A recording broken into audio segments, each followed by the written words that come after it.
can't be like.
Hello there, Yuna.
Hello, Road Roku.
What up, Yoruha? Welcome, welcome. Why? Oh, because it unplugged itself. Right.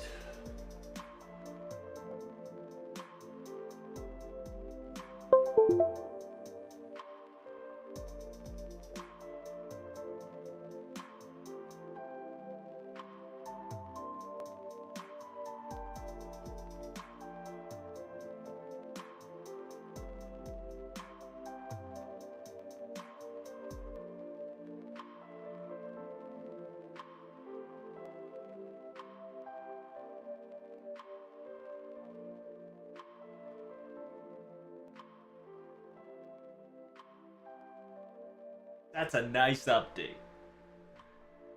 Very cool.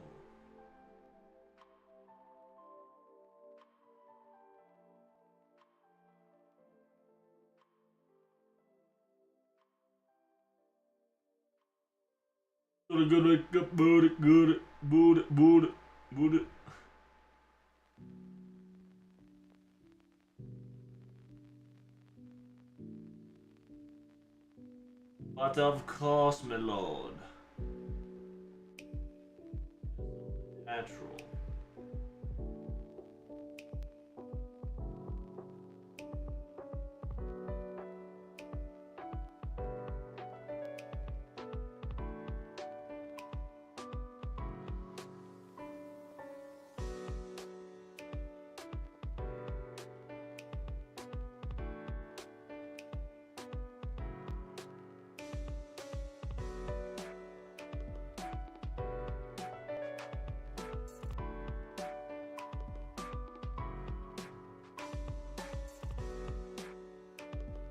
Oh yes, oh yes, oh yes. Are you ready, chat?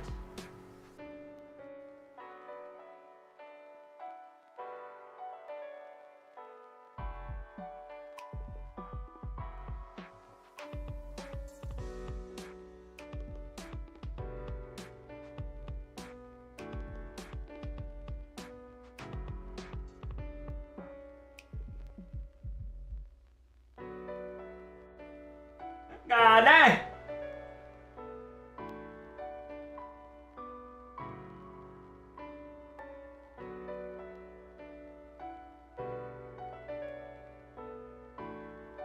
Oh, I'm here. I hope you guys are ready. What up, Van?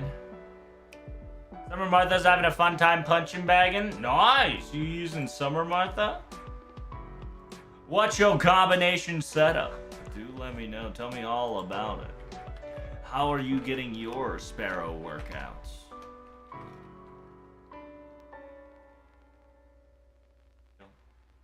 That's a nunny. I have such a bad nose clog. It's so horrendous, Chad. It's so horrendous. Like, it's bad. I don't know what, like, I don't know if it's the atmosphere or it's just the world is just being a poopy pants. I just don't feel so good, Mr. Stark.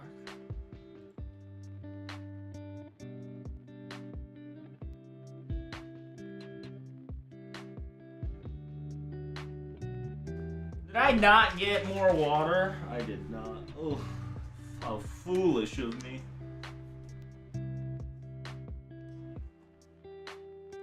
Still good though.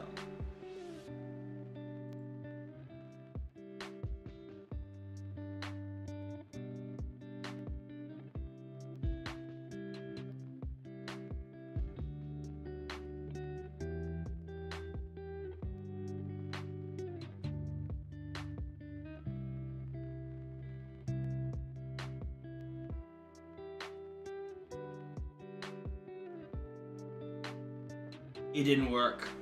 What?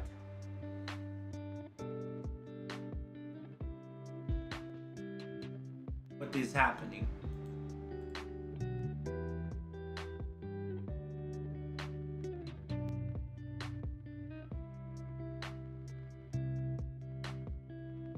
What? What happened? Where are my overlays? did it all go?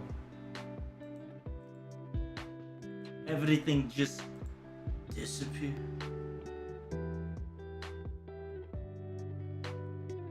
Unbelievable, they say. Unbelievable.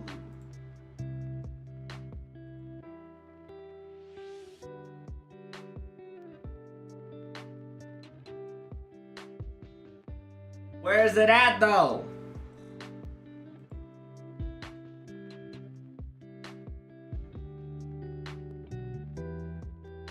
What is happening? There's just so many crap that is in my way right now.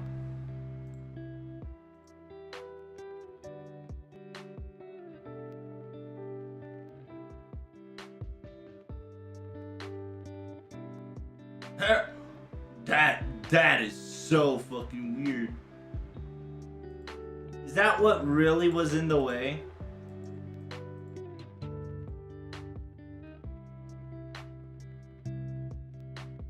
Ah, that's so whack. Huh. Okay, so my overlay should be back as well.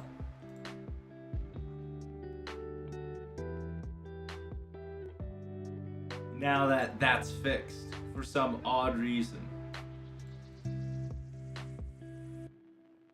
That's kind of whack.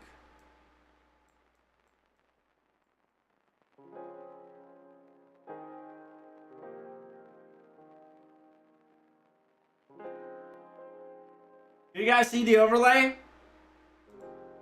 Alright, now you can.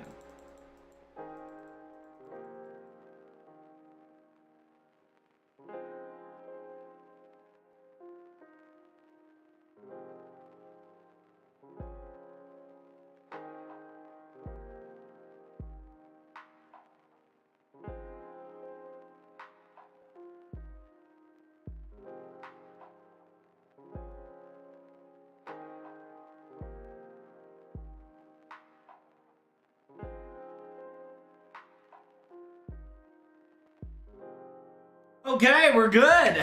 I see it. Excellent. What up, Chupa? What up, Ban? Welcome back, Ash Real. What up, Cupcake? Hello there, False Lionheart. Welcome. I like using Melt. Are you Melt double Scuddy, or are you using something else entirely? Tell me all about it.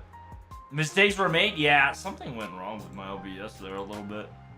But we back at it again, baby. No problem. We capping. Now we on that burst comp, no problem, no problem. What am I using? I'm using Cersei. MP4 Cersei, double Koyanskaya with a Arctic plug suit. Just makes life easier. Reckless is now an LCK Academy. Damn, dude, Reckless do be falling off of the planet Earth, I see. I'm gonna give it a rest after 100 kills? Damn! I don't even think you need that much kills, friend. Like, to be perfectly honest, I don't even think I need that kill, because I just have way too much. He got trolled by Pole Boy? I mean, what do you expect? The fact that he listened to him is a fool. I don't need it, but it's a nice chance to bond Iskandar, so therefore I'll do it. Really?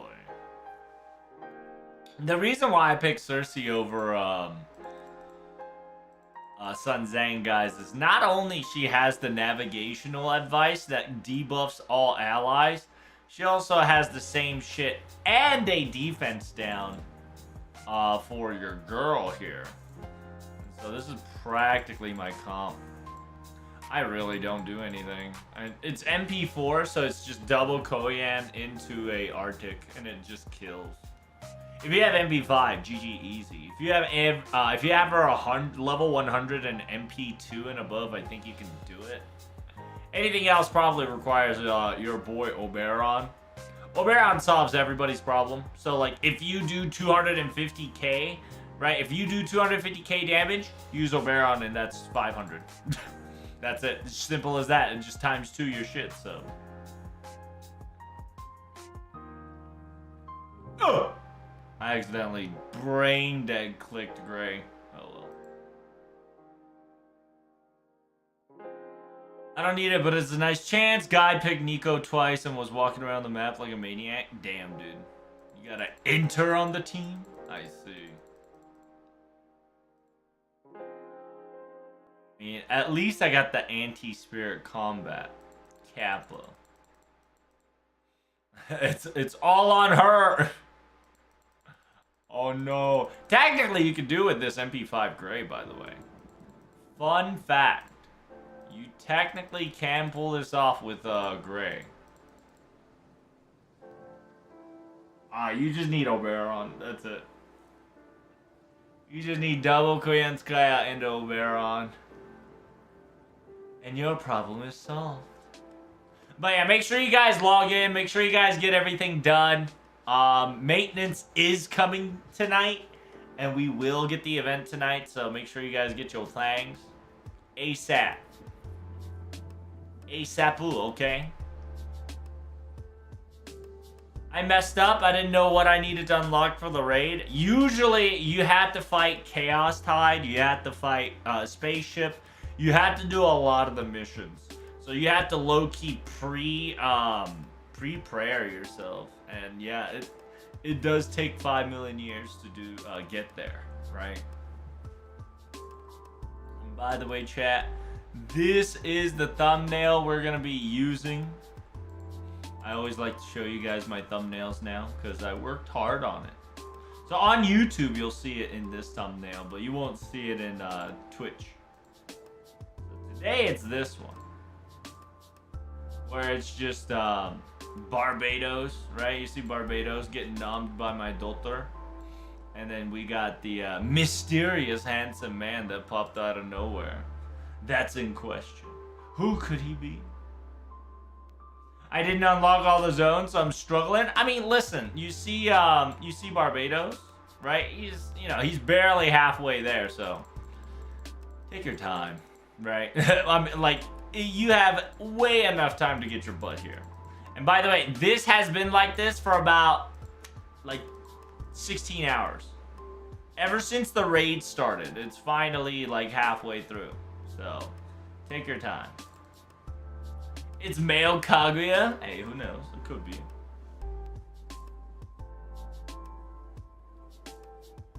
How you doing, Claire? How you doing? Collab is tomorrow, everyone. Oh, I fucked up. Yeah, I always have to get my Arctic in there, or else I do no damage. I keep forgetting I do no damage without my Arctica. Yeah, Arctic does like 75k damage, which is the wild in part, chat. The wild in part. The wild thing.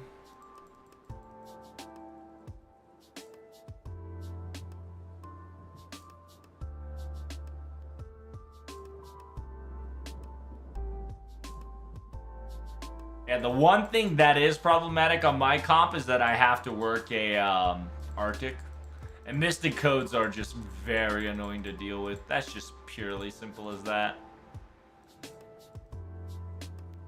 It really is nothing too crazy. It's annoying to deal with Arctic because it's Mystic Code. Because I'm so used to not using Mystic Codes in JP. Clicking Mystic Code will always be the one thing I'll keep aloofing.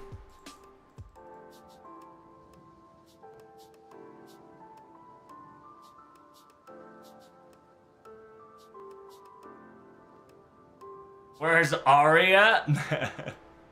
Hey man, like I said, you can cope Aria all you want, but just remember, we still have Valentine's after this. We still have Anniversary after this.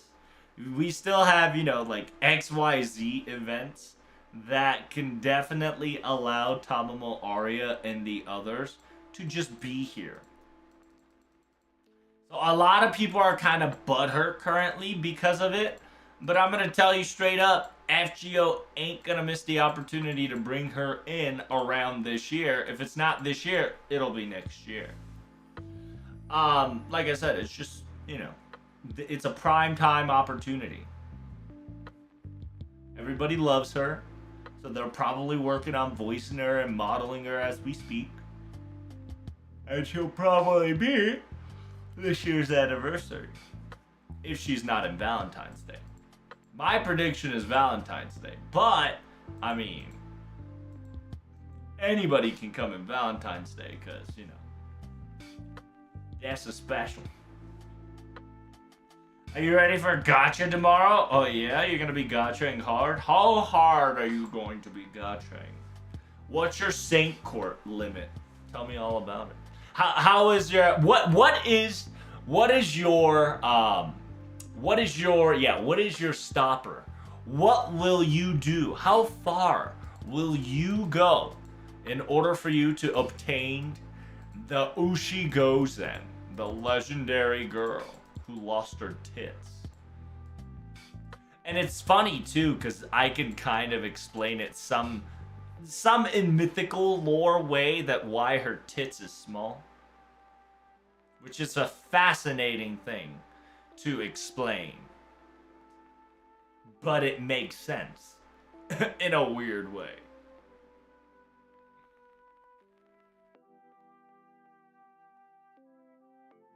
Also, remember they teased the new Tamama. FGO had to wait 3 years for her banner. Just saying. What did they bust out? Analog. Who was the new Tamama? What are you talking about? We had to wait 3 years to get her banner. Just saying. Who's the new Tamama? Arya is the friend we made along the way. We still have a whole gotcha after this. That's right. We still have an entire year after this. On top of that, we got ourselves a freaking ordeal call banner on spring. So right before summer comes in. At the same time, we got ourselves remember, CBC event's gonna be a thing. So mail banners, look out, right? On top of the mail banners, we've got after CBC, most likely it'll be April. It's either April, May, we're gonna get Ordeal Call 2, and then we're gonna get some random ass event on May, and I think on God knows, like June, we'll get something fancy.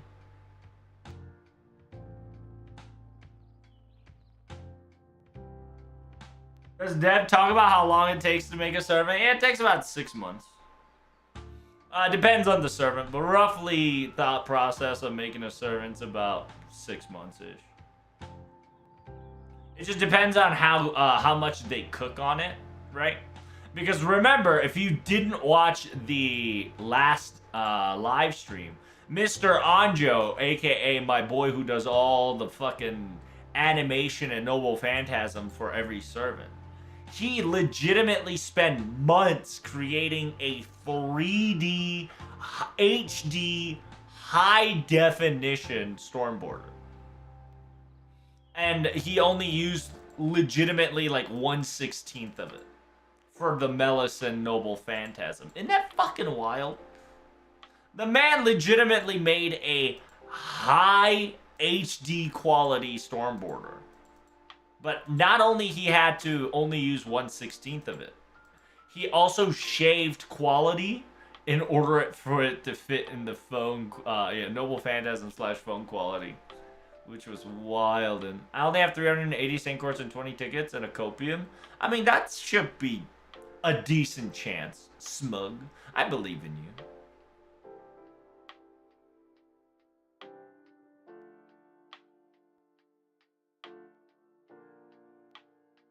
They show Vitch in a Lost Bell pick, and then she was last servant released on that pick. Oh, I guess you guys, man, that's, I'm now gonna get used to that shit. Fucking calling Koyanskaya and Tamamo. She's not, but it is what it is. Last Tamamo was Tamamo Cat, that's what I'm saying, Claire. Whenever you mention a Tamamo, that's whatchamacallit. That is the quote-unquote the Tamamo cat's the first one come in mind, because Koyanskaya ain't a Tamamo.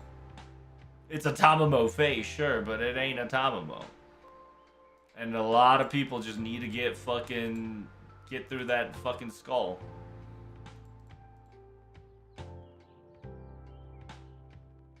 I think I saw it on Twitter. What'd you see? I have 167. That's my limit. Oh, I see. Hopefully they can use that asset again sometimes. One day. Thank you so much for the resub, Jay. Big preach, my man, with the Prime Gaming. Thank you, thank you. I hope you enjoyed yourself. And are you going to be rolling for the new servant that's coming out? The new character. It's like calling Lakshmi Vai Janu. True, true. It really do be like that, clear. People don't understand.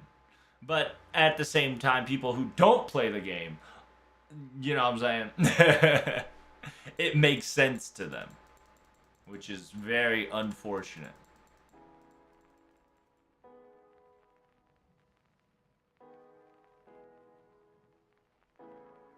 What new servant? Oh, on JP, my friend, we're going to get new servants, right? Obviously. Whether we get a banner 2 or not, I want to say most likely, because I don't think Mr. 2 wants to lie anymore, because he's got so much fucking backlash last time. So I don't think Mr. 2 is lying when he said there's not going to be a banner 2. Most likely, Jalter is going to be a costume. If it's not a costume, you better fucking pray to Copium that Mr. 2 is lying. But Mr. 2 specifically stated on stream and on record that, yeah, there shouldn't be a second banner. So you're going to have Ushi Gozen, a.k.a. Raiko, right? And, fuck, I forgot the caster's name. Yui Shosetsu, which is weirdly a girl.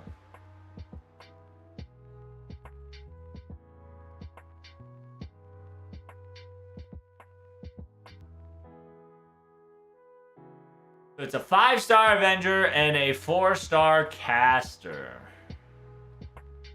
See, the problem with this is that I don't know how good Yui Shosetsu is going to be. And if she's not that good, people are going to complain. At least the NA side will. JP doesn't really care too much, but they'll straight up, you know, they'll straight up tell us she's not useful. I don't play JP? Oh yeah, Jay. If you don't know, JP is coming out with new servants very soon. And at the same time, I mean, technically, NA got a new servant as well. It's called the Pretender 4-star, aka Faker, or some would call it Hephaestion. Why do I have his... I don't know if I should have Hestian Lobo in my bond. I kind of don't want him bonding up right now. Because if I bond him, yeah, I don't want him bond. I need him for LB7. This is Raiko before parenting happened? Actually, no. It's actually a choice that Raiko made that she didn't go parenting. Forebode parenting. Essentially, she chose chaos instead of... Essentially, it's, yeah, she chose chaos instead of, trying to act like a human. Some would say it's legitimately Raiko Alter, and you're not wrong to say that.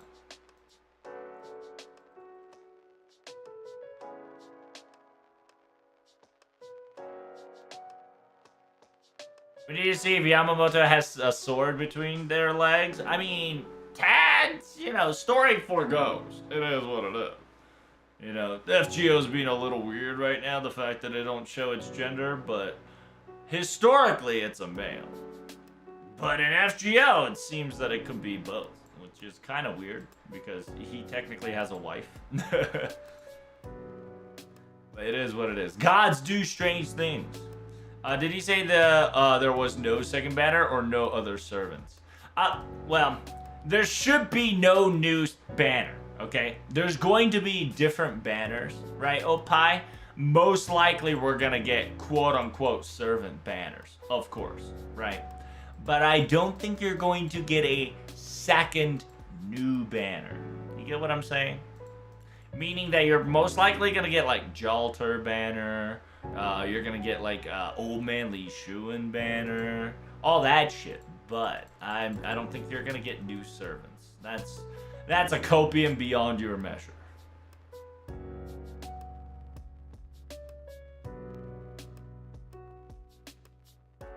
What does not NA side complain about? Oh, Yoshinaga? Well, see, that's, whatchamacallit? CBC is right around the corner, you know what I'm saying, Claire? Who knows? They might have dedicated him just for you. He's a 5-star delectable. Hey, could happen. They've done it with Takasugi. And they probably realized that men's sex, as long as they're handsome, can sell. So I genuinely think, if they are smart, they're gonna pull that off. No shot. Like, ain't no shot they ain't gonna do it. Because if he, right, remember, if he came in as a servant, you who are hyped up will roll for him, right? It's just that simple. And individual people, right? Individual people have their own story in order to join in Karurea 5-star ranks. Could happen, you know. I could be talking out of my ass, but at the same time, it definitely can happen.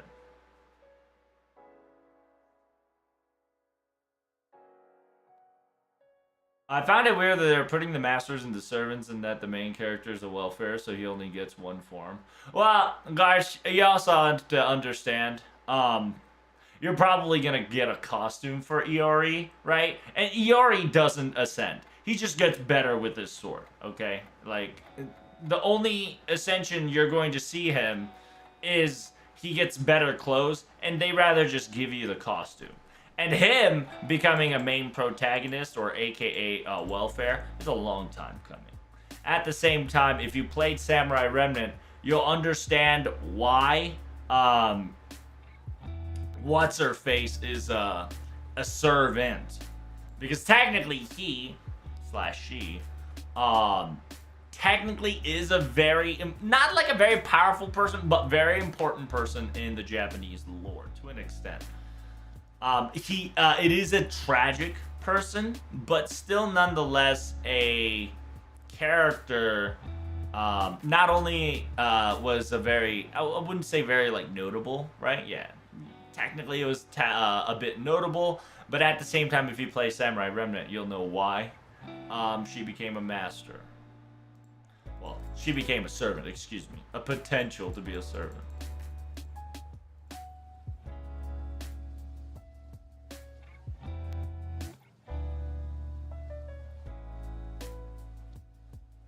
What's the difference between alter and alter ego? Well, you want the new lore or the old lore, right? Because there's 2 additional informations now between alter and alter ego. And while they're both the same, to an extent, they are a bit different, right? It's like the difference between Salter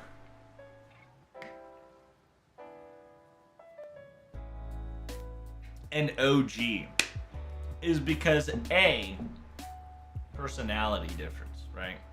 That's your basic explanations. Alter ego is a aspect or personality split from the originals, right? Some of them are purely manufactured from personification of emotions, or some of them are compilements of wishes and various aspects that is from one or to another, kind of conglomerated into a cesspool, and then pulled a string and kind of made that the main character, right?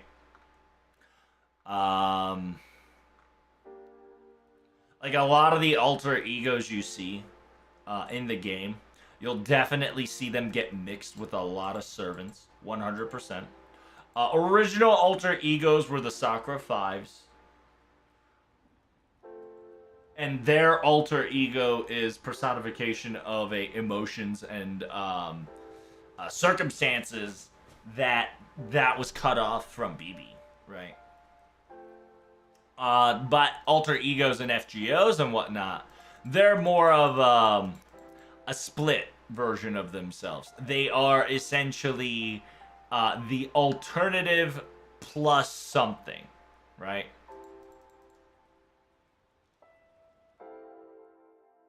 Yeah, they're alternative plus something involved. Alters, right, is essentially, you know how Digimon works? Yeah, do you know how Digimon works? You know how each Digimon, technically, if you look at the world evolution tree, have like 5 million different variants of evolutions due to conditions, requirements, and circumstances? Alters are like that. Right? They're specifically catered towards master's wishes. They're specifically catered towards the scenarios that it's being put in. And at the same time, it is a direct notion of change within its within its core in order to fit this environment around it. I think that's a simple term to explain it. I know it's a little complicated. If it is, do let me know, right? Alter, just derivative in different forms, right? Like, for instance, Sigurd and Siegfried are technically alter of each other, right? Because if you think about it, they're both the same story, but they're written in different countries. It's like that, right? Small things. Alternative variation. Nursery rhyme. Nursery rhyme will have an alter form where it's instead of a nursery rhyme, it'll be like the Brothers Grimm, right? Because while nursery rhyme is the cute side, Brothers Grimm is the more truthful and cruel side, right? It is a poor example because nursery rhyme is a whole nother wet basket. When I say wet is because it's you have to do CCC and then I have to talk about extra blah blah blah. Shit gets wild, okay? But just understand, it's just a basic example.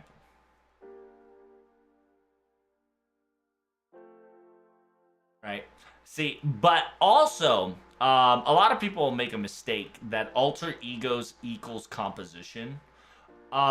Technically, while that is true to a certain extent, not all servants are compositional servants. Okay? That's the lot of things that a lot of people need to understand.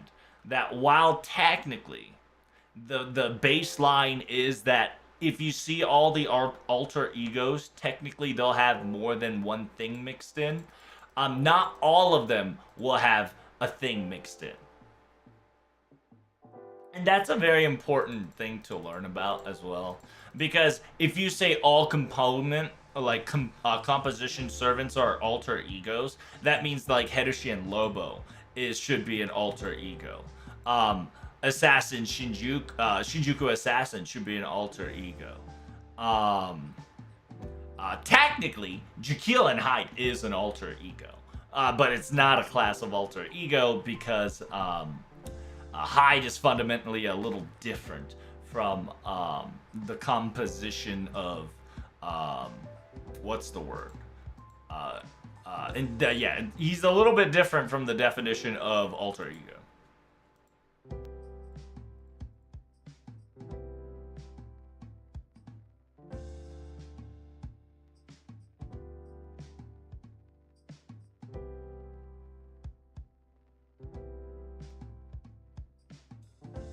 Alters like Skull Greymon? Pretty much.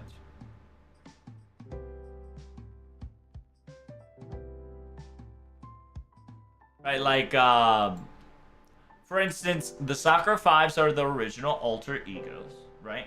So you have your girls. There are your basic standards. They are your prime example of what an alter ego is. However, ever since OC1, ever since FGO, ever since Jokfu. Specifically, alter ego composition is not just a composition of just said servants, right?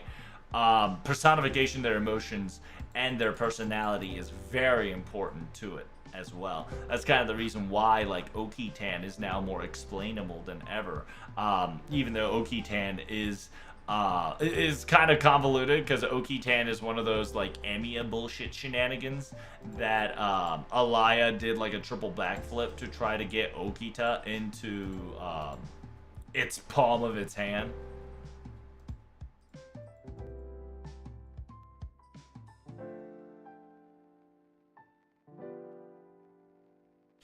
But other than that, I mean, I think I'm done killing Barbtos. I ain't gonna lie.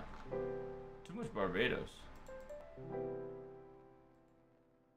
Right, like you see how much Barbtos I'm killing?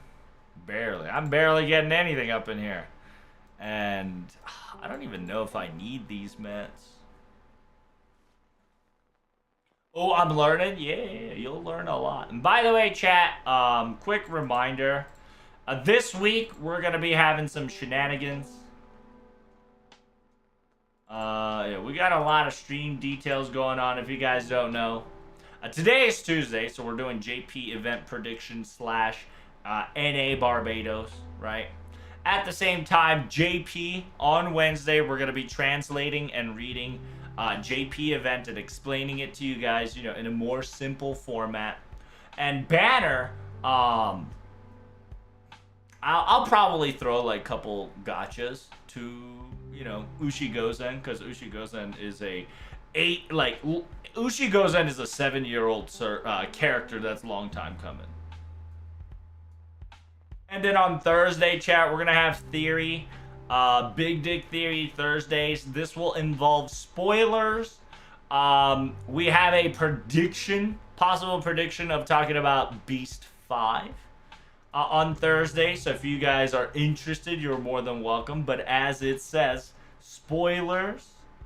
100% of spoilers a possibility, including OC1. AKA Paper Moon and above spoilers. On top of that, on Friday, we are starting the new session. Friday's going to be our first session of Bioshock 1 stream. We're going to try to film it, and you're probably going to see it on YouTube as a 30-minute edit and see how you guys like it or not. Of course, it'll be live streamed. This one is at least, right? So we'll find out. So come on by and join my stream. And then Saturday, depending how I feel, I'll probably stream. If not, it's RNG, right? It's an RNG live stream. So if I stream, I stream. If I don't, I don't. And then as Sunday, it is day off. Sunday, Monday, chat, just think of it as like me, my off days. Usually Sunday, Monday is the day I kind of work on my... I wouldn't say script, but kind of like overall what I want to do for the week / month. On top of that, it's thumbnail edits. I suck at thumbnails, so I need to just get better and better at them.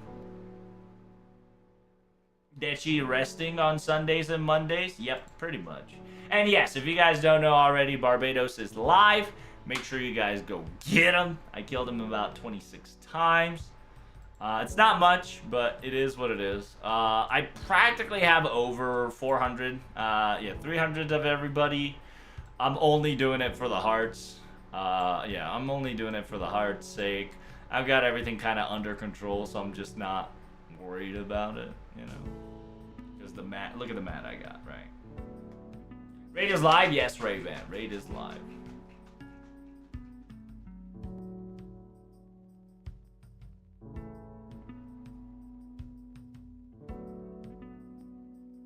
Yoshinoka comes in Valentine's. I'm gonna wail. Yeah, like, I know what you mean, but you mean CBC, right? Cutterdale Boys Collection, which is after February. So around March. Because remember, February is for the females, March is for the males. because a lot of people forget in White Day.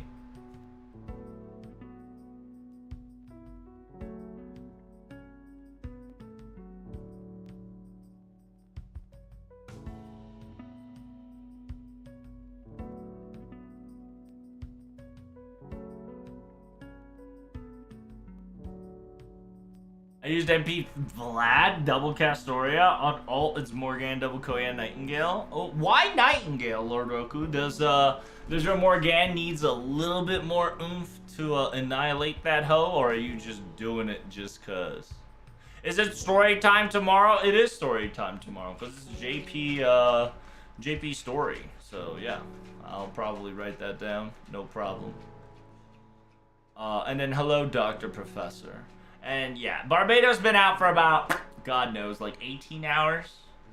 I think it came out at like 8 p.m. yesterday, like 9 p.m. yesterday. And as you can see, it's slowly burning down. So don't worry too much about it. You've got all the time in the world, brother. Got time to rest. And it's 30 AP, so you can just farm this shit, no problem.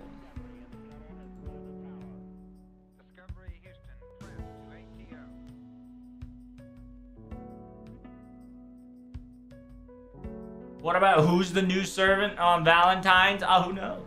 It could be anybody. Who do you think it should be? What do you think? If you want to cope, you can say Arya. I won't blame you. It could be Dorothea too, if you want that heavy copium, right? If you want that nice fucking copium, just say Dorothea, right? Because technically, she technically can be a candidate to be a servant due to the fact of what her father is. And if you don't know her father, you'll definitely understand if you watched Strange Fate.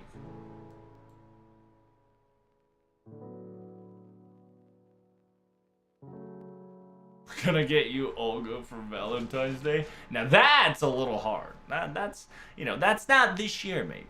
Maybe we're gonna get Typhoon. Maybe if we get Typhoon, it's a possibility to get Typhoon. I think it's a little too early to get Typhoon, because Typhoon will probably be like an ordeal call too.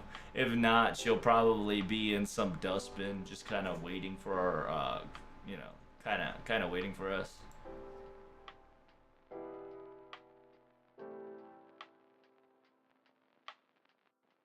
"12 hours left for the event. Bless her." I haven't finished Fate Samurai Remnants. I'm avoiding event story like the plague. Really?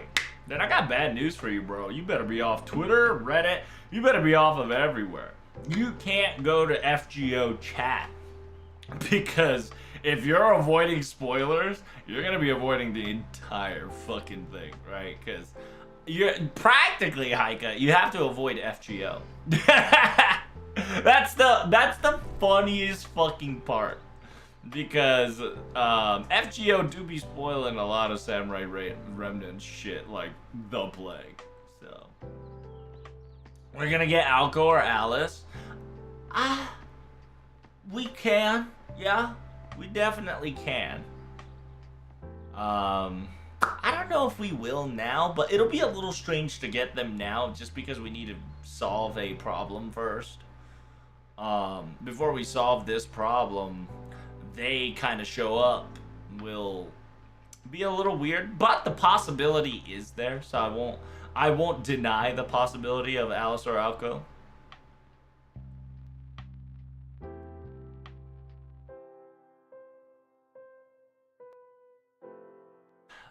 But yeah, it's other than that, it's just a to me at least, right? It's a nice, comfy Cersei go Burr raid. And then hey, speaking of Cersei, there's Samurai Remnant for you.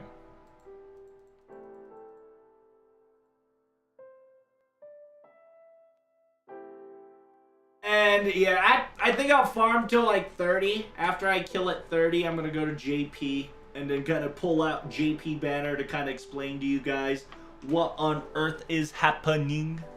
And who this new guy is, right? The mysterious new guy. Because I believe a lot of people, including myself, when I saw the trailer for the very first time during the live stream, I specifically figured out a certain person. You're just like, who the fuck is that? What's the Cersei requirements? Young Sky. It is an MP4 Cersei. But if you want to use Cersei, it can probably be like MP2 level 100. MP2 level 100, if not MP3 double Koyanskaya, and then something else. It could be Oberon. It just needs another buster modifier and a attack up, right? Because mine is double Koyanskaya. Yeah, double Koyanskaya, only using the buster cards into Arctic Mystic Code. Understand that my Arctic Mystic Code is level 9, so it does the big dick damage. The skill on the second skill, the defense down, is 10, just because I want to beat the shit out of somebody. And she's MP4. She's not 2K, she's 1000. She's normal. There's no level shenanigans, right? She's max leveled. Max leveled, max foe. Not 2K, not, nothing special to her. Just the basic Shiziza. One thing that I will do know is that I do have Ox King Demon, so technically I have additional 15% extra damage on Buster. Ox King Demon is kind of cheating, but it's one of those consolation prizes that you get if you play the game for a very long time. I only have one? I think I only have one equipped. If not two. Just because.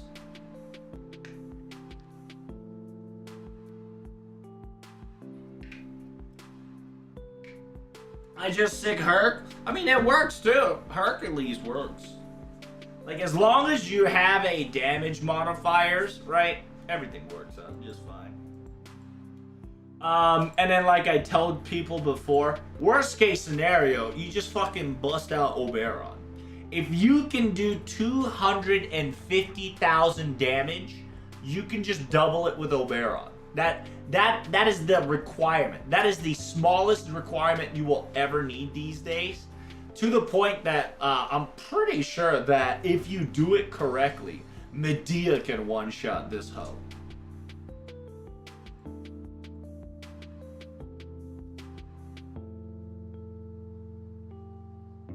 Now, do understand, I said if you do it correctly, right?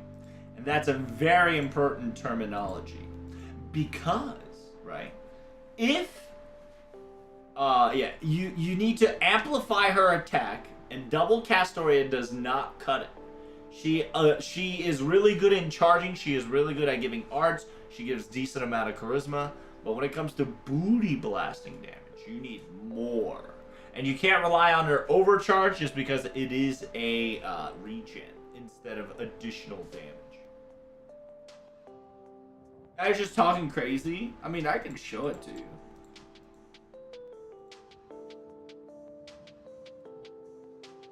I've been doing Luvia NP1, but she needs face card, or it's turn 2. Oh, nice. I mean, young Sky, I'm not gonna lie to you. When it comes to NA raids, you can take your time, especially this Barbados, because look, it's not going anywhere anytime soon. And then on top of that, this might be a good time for you to learn how to one-shot. So, like, test your comp up a little bit, right? Like, come up with something cool. Come up with some shenanigans that you'll be proud of, right? So, like, for instance, like, Medea here, right? Like, understand that Medea technically can self-charge herself. She heals and removes buffs, MP gain. She has no damage amplifier here. And also a reminder, I do have a Black Grill level 100 MLB. So I am a little cheating, but it is what it is, right?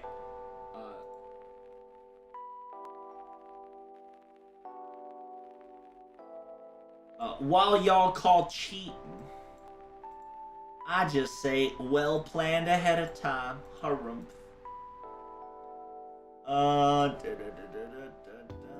Oh, I don't have, shit. I don't have Oberon's Bond CE. Technically, I don't want a Bond CE Oberon. So it is what it is.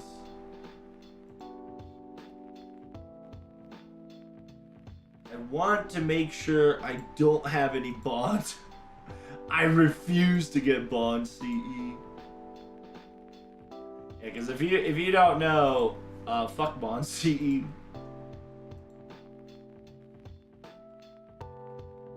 Like, JP has made sure that you guys are going to get all the bonds you need later in life.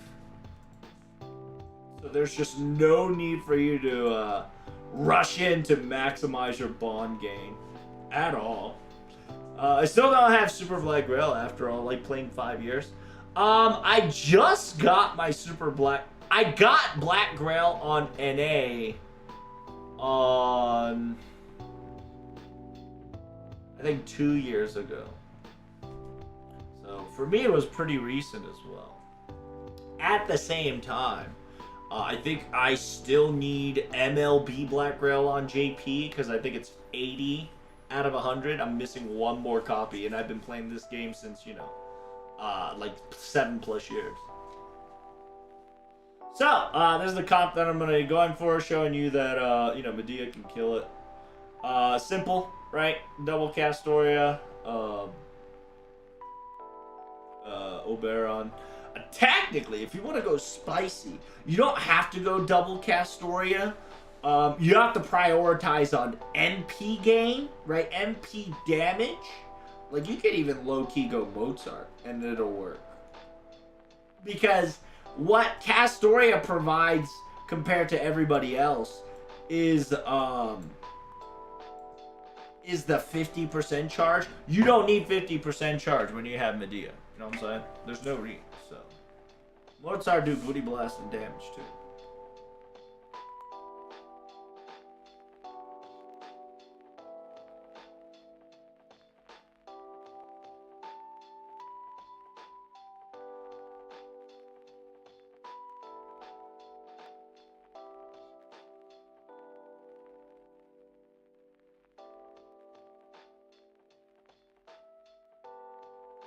Yeah, another good support, in a way, is Loki, Little Da Vinci here. The ruler Little Da Vinci,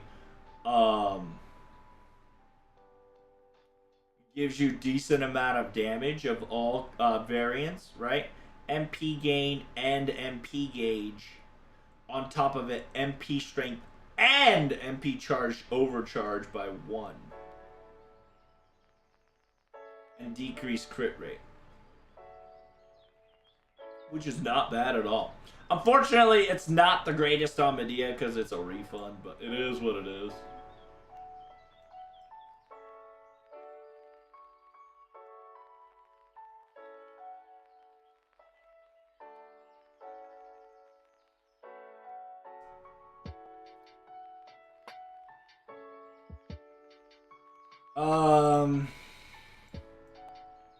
Gil works too. Because what Gil has is that Charisma plus Sovereign Magical Staff. The Gil plus Magical Sovereign Staff just allows you to do a lot more thing. And then on JP, he's a 50% charger, which is fucking wild.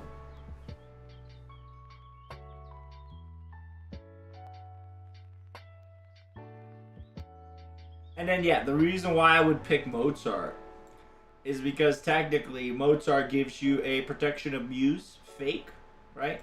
On top of that, this one decreases MP strength and arch attack resist by 3 turn and decreased crit rate, right? So the resistance on the attack on the arch side specifically gets significantly lower, so you can boost more damage. Technically, this is worth 9ing at least now. I just didn't do it yet. On top of that, the reason why this is 10 is because you get 50 crit stars, right? 50 crit stars. It's fucking wild. So you're practically to guarantee 100% crit on all your cards. But remember, Mozart's kind of like a one-time use steal kind of guy. So you gotta use it at your best. Simultaneously, I don't have his Bond CE, and I think his Bond CE makes things even more spicy. So here, let me go pick it up real quick.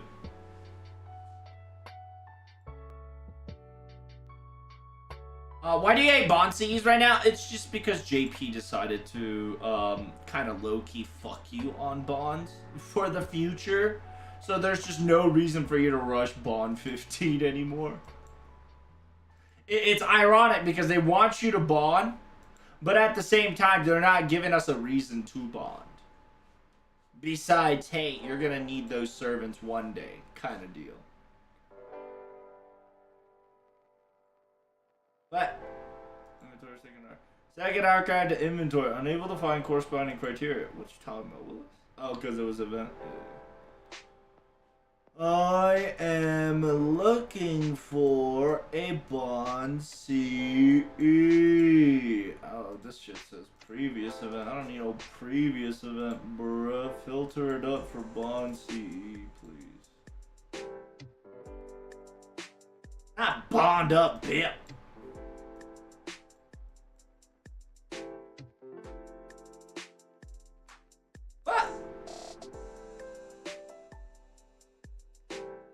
There no Bond CE? No shot. No shot. What's happening?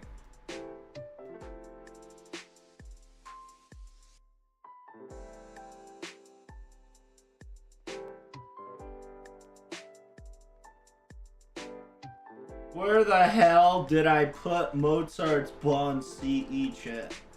Am I just fucking blind? I think I'm just blind, bro. Where the hell is it? I haven't seen that fucking CE in 5 million years that I just don't know what it is anymore.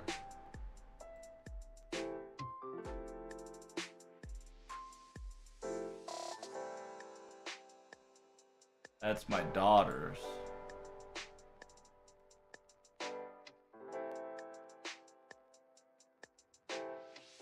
That's Paul Bunyan.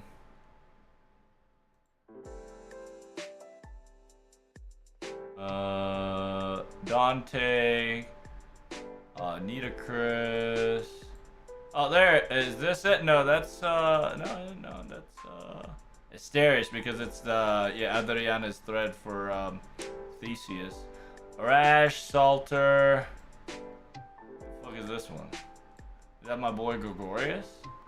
What can be left behind? Yeah, my boy Gregorius. My boy Georgie.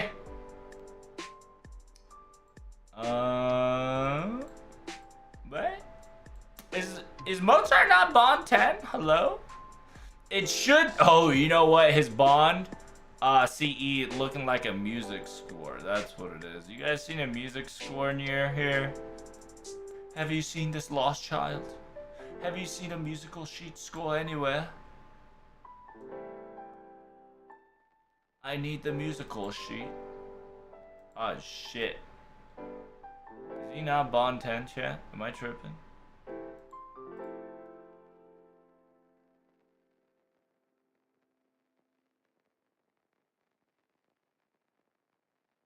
Ain't no shot. He ain't no whatchamacallit. Right? Is he not Bond 10? He is Bond 10. What the fuck is this Bond CE? What? Oh, you know what? I bet I haven't. Yeah. I bet it's somewhere down here. The reason why it's not is because I didn't multi-select it, right? Because I didn't multi-select it. It doesn't exist. I found it. You ate it for CE bomb? You know, I would actually not doubt that possibility. I might have accidentally yeeted 4 Bond CE or like a Lotto CE. Might have just said goodbye to that bitch. I mean, technically we'll get it back sooner or later, one day. So it is what it is. I wish I can, I don't know if NA has this, but technically you can access your Bond CE somewhere around here. Once you fucking Once the JP update comes to tell you where the fuck their bond CEs are once you unlock them. My god, I forgot his bond CE. I don't know where it is. I lost it, chat. I lost a musical sheet. Can you guys help me find it? I lost my musical sheet, chat. Can you find it for me? Do you know where the magical music sheets are? Is it this one?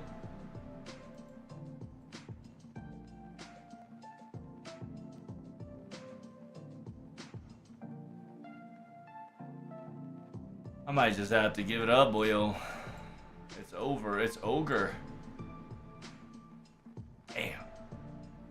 Wow, I might have actually fucking Yaida Kajita, huh? That's kind of depression, low-key. I thought they fixed that bug where I get everybody's bond CE back. They lying to me? They must be lying to me. Ain't no shot. In the second archive, we'll find out.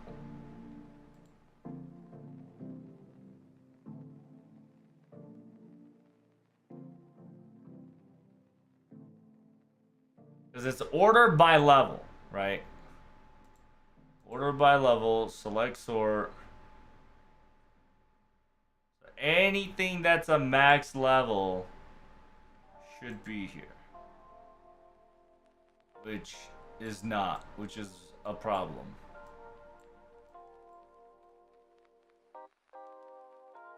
And then if I delete every single filter,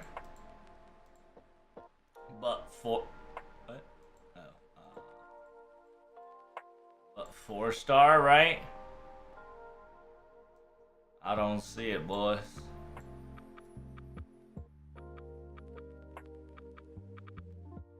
Son of a bitch.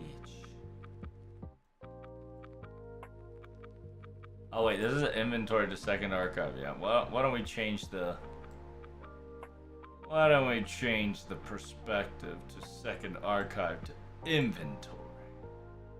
They're all 80s, obviously. There's my daughters. I only see my daughters, Bond CE and Paul Bunyan's. This is obviously Nitocris's. And we got Emendante Chef de Faux.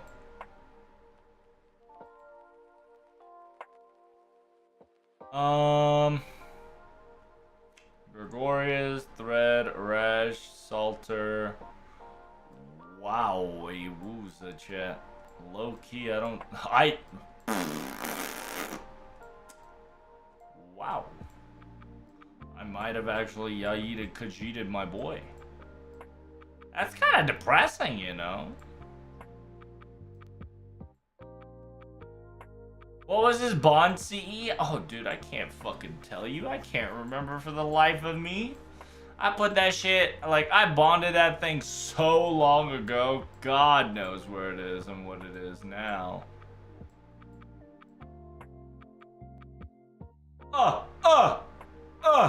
There it is. There it is, boys. Hey, boyo. There it is. Increase all ally MP strength by 20%. Yeah, you see why I try to fucking find it? There it is, boys. We did it. We found it, chat.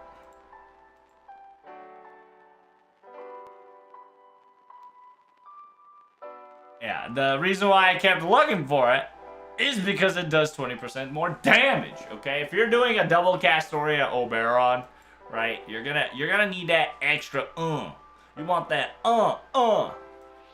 Hit him with the Alright, there we go. So this should kill. We finna find out. Let's do it.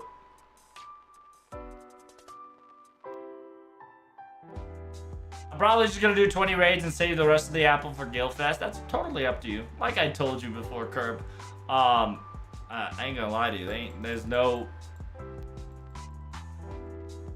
reason. Right? No reason.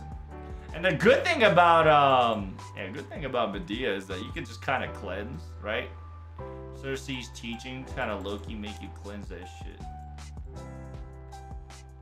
And then you move the Castoria over to Oberon.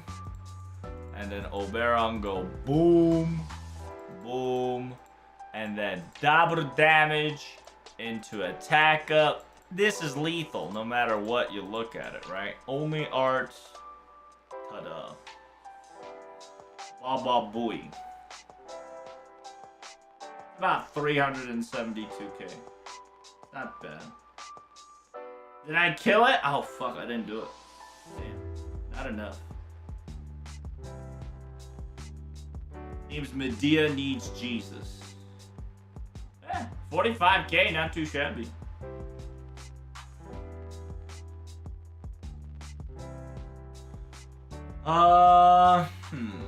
What could have done better? Technically replacing Castoria with like more MP damage capability could have definitely done it better for sure. Leveling up Amadeus' second skill, maybe up to 9, might have low-key killed it. On top of that, let's see. Instead of giving the MP to Medea, I think giving it to Amadeus would actually give, I don't know, because it's chance to decrease attack, no, attack and defense. Yeah, random chance decrease attack and defense. Including with curse, overcharge enemies. Yeah. So this would have allowed me to have a more opportunity of a defense down there, allowing me to have more booty blast chance. I mean, technically, the circumstances allows you to loop with Medea. So if you don't, if you are like, what's the word? If you're not sure if Medea can kill it, right? Obviously, if your Medea is stronger than the basic Medea skill, you've got it covered.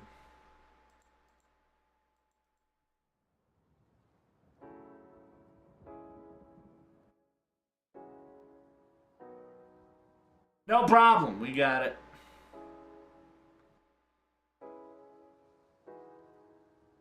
What event do you want to get in the rerun, Trubs? We can talk about that, actually. Let's do that. Alright, that was my 30th kill, right? With Medea. You can obviously not use, what's his name?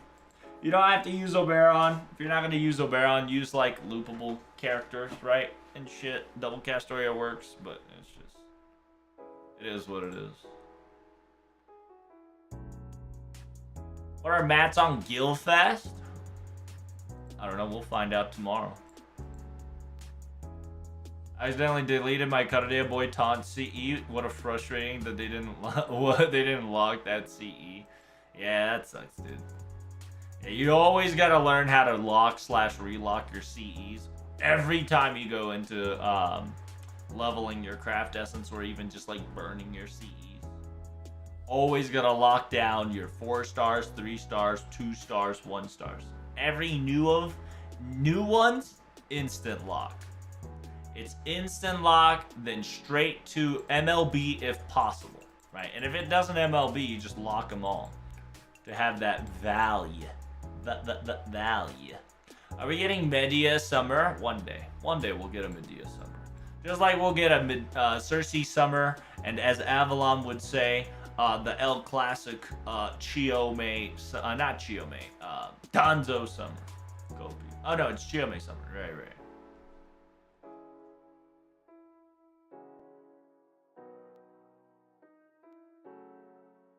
Excited for the Fate Stay 9th anniversary? I am! God knows what the fuck they're gonna do. But 10 years ago, when they pull some shit like that, they like reran Unlimited Blade Works anime. They also announced Heaven's Feel movies. And I think FGO was created. So, yeah, I mean, it's kind of big hype. This live stream has a past precedent, right, of big dick news. The biggest dick when it came to Fate news. So perhaps maybe they're going to talk about Fate Strange Fate there. Who knows? I'm using Shakespeare instead of Koyan. That works too. My Shakespeare's Bond 10 Ashriel, so it doesn't matter if I use it or not, right? What about Berserkers? Go Changong. Oh, that works, yeah. Chenggong gives decent damage to Buster because of, you know, Lubu and whatnot. But, yeah, that's another good 2-star alternative instead of, like, Merlin, right?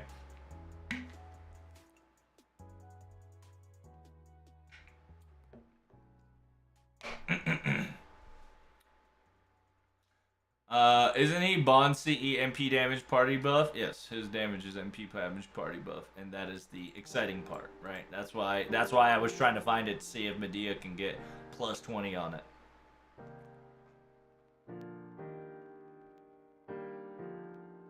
I use Tamo instead of Castoria. You know, that sounds like a good fucking idea. Chupa. That shit sounds like a good fucking idea. However, I probably need a friend, Tamamo, or I'm gonna put Castoria in the back. Slap that bitch in there. Is she fully bonded? I don't think she's bonded. Yeah, she's not bonded at all. Oh shit, wrong support. Wrong support, I apologize. Excuse me. There we go. I probably like have to put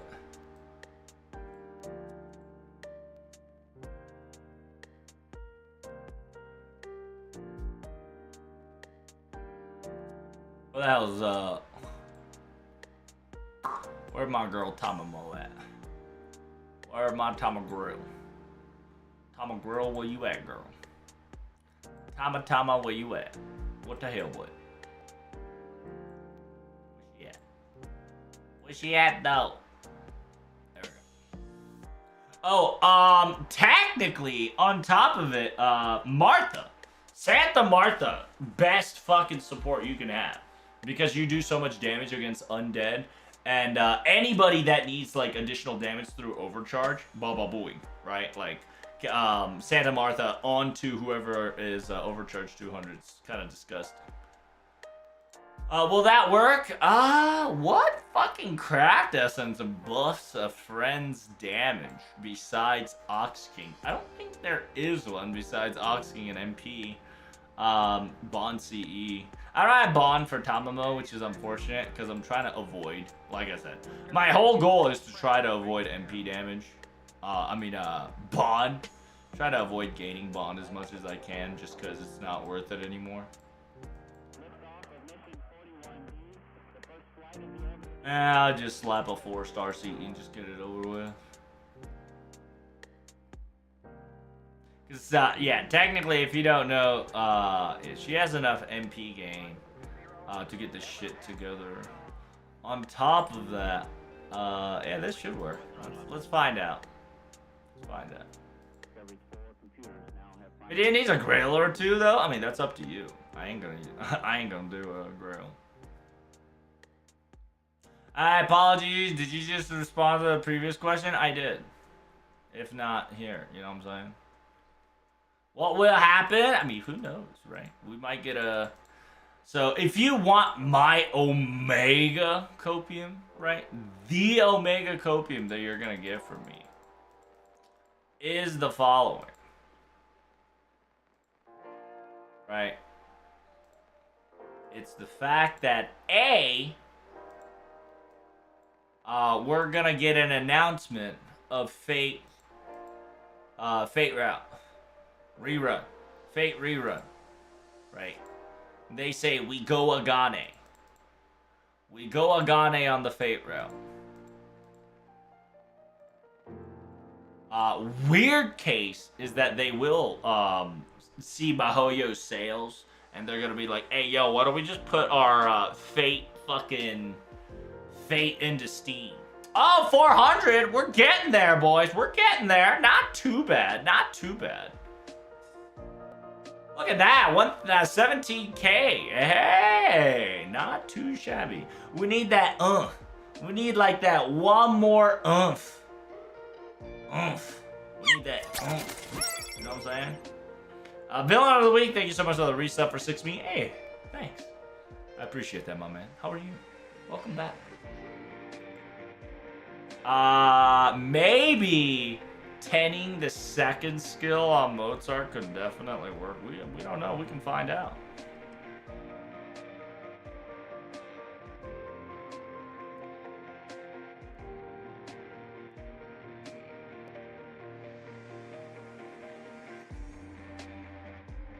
Now using Lubu, he's doing lots of damage. Yeah, I mean, I'm just fucking around, if you haven't already noticed. I hate the ads. Well, if you want to avoid the ads, my good friend, make sure you hit that subscribe button. Because once you hit that subscribe button, Twitch ads will no longer be your problem. Because subs don't get hit with ads. It's just that simple. Alright, now you got me curious. I'm gonna see what happens if I 10-10 my boy Amadeus here. See if I can actually get my girl to one shot. Also, as a reminder, there is a minor RNG when it comes to hitting Noble Phantasms. So, there's a possibility that I might actually roll a high number and make my boy do big damage. But how is Villain of the Week doing? I'm really hoping for a Lost Belt 6 anime. I mean, that's copium, 100%, right? Like, they're struggling as it is. Aniplex already be struggling. So, to cope for such is possible, right? But at the same time, you also got to understand that you can probably make the argument saying they'll probably announce Fate Strange Fate's release date on that anniversary. Just because it's just super convenient, right? Like, they're letting you know that the anime is gonna get a season, right? AKA anime season, and they haven't talked shit for 5 jillion years. So it's obviously they're hoarding it out for a specific event. And what event to hoard it out but the 30th anniversary of Fate's Day Night?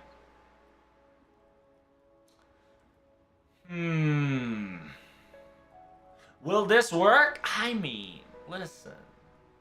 If this doesn't work, what we can, like I said, try to do is go Santa Martha in a weird way. Because it's attack up, defense down, star gathering, crit star capability. On top of that, if she has a 50% CE, she can technically Noble Phantasm, allowing us to get additional attack up and special damage against Divine Devil and Undead. Remember, Barbtos here is specifically undead, therefore, she gonna hit big booty dick damage, okay? Big booty dick damage. Like, so for instance, I might low-key replace Mozart here and put her in to see how the reaction goes. Why not remove Tamamo? Because Tamamo has the MP damage, right? If you want, if you want to go big dick, you gotta go big dick. And Oberon ×2, whatever the hell it is, so.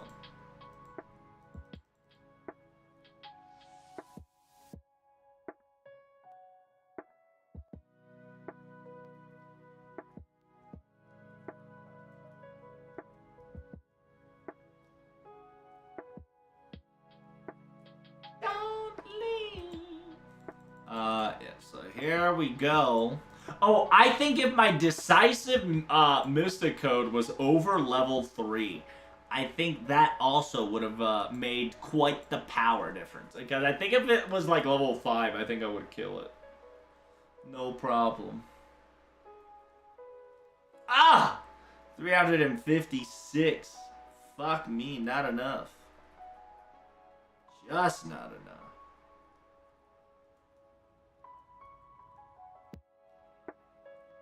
I think I rolled low there, Chad. You guys see that? I definitely load roll. The roll was low.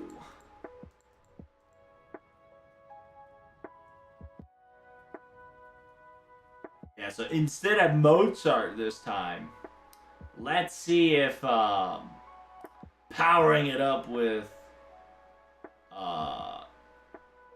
Santa Martha helps out. Oh, I didn't fucking morph with Tamamo, son of a bitch. Son of a bitch, she gonna be in trouble.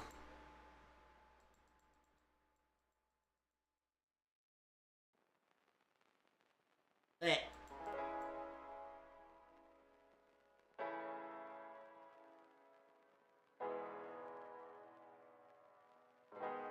Oh. That fucking crit, though.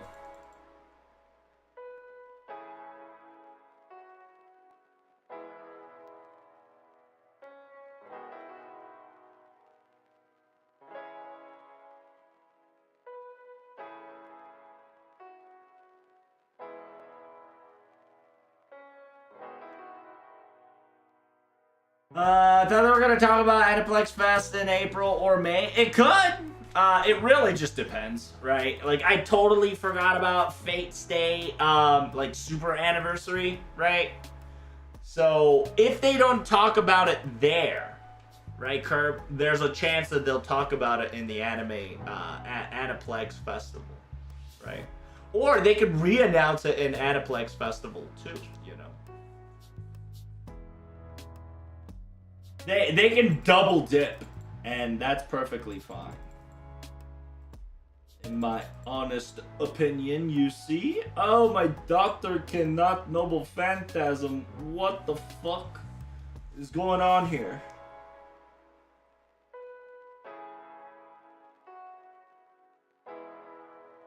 Oh, it's probably because I have some weird fucking CE, ain't it? Ain't it? But that weird CE, ain't it? But let's just let my daughter finish this hoe. No problem. Do you think your daughter can one-shot it? No, I don't think so. Just due to the sheer fact that, he's not chaotic or evil. I have to put, like, Tamamo. I have to put Oberon just so I can get a full charge. I'll probably have to put Tamamo, Oberon. Yeah, Amadeus is nice. I think low-key taking out Medea and putting my daughter in, I will probably solve the problem.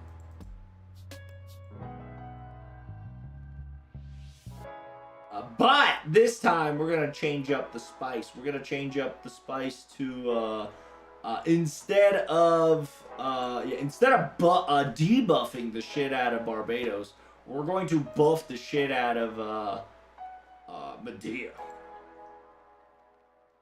Right, so insert caster. Where my girl caster? Yeah, insert her. Unfortunately, she doesn't have a bond CE. She technically can charge 50% by herself, so she just needs low-key a 50% charger. So you just slap. Oh! Busha Vista? Oh, shit, dude. That's kind of whack. That's kind of cracked, low-key. Kinda cracked. I'm about to do, chat. Kinda cracked.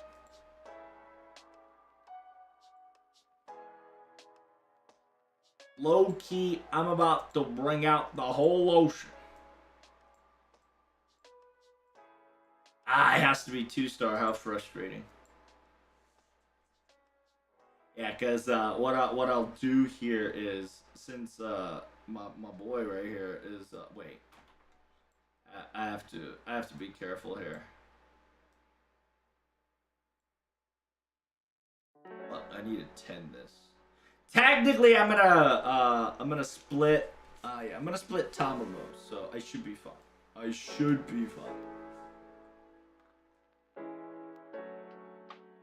I'm expecting the talk to be an Aniplex Fest. I mean, like I said, dude, it's one of those things where you can cope for Aniplex Fest, but I'm just telling you that there's a possibility that they'll talk about it during Fate, right? Because it is a Fate-related topic, so it'll only be natural to kind of discuss it and kind of open the big surprise, right? Kind of open the bags in one of the most prominent surprises in the world, which is the quote-unquote 30th anniversary of Fate.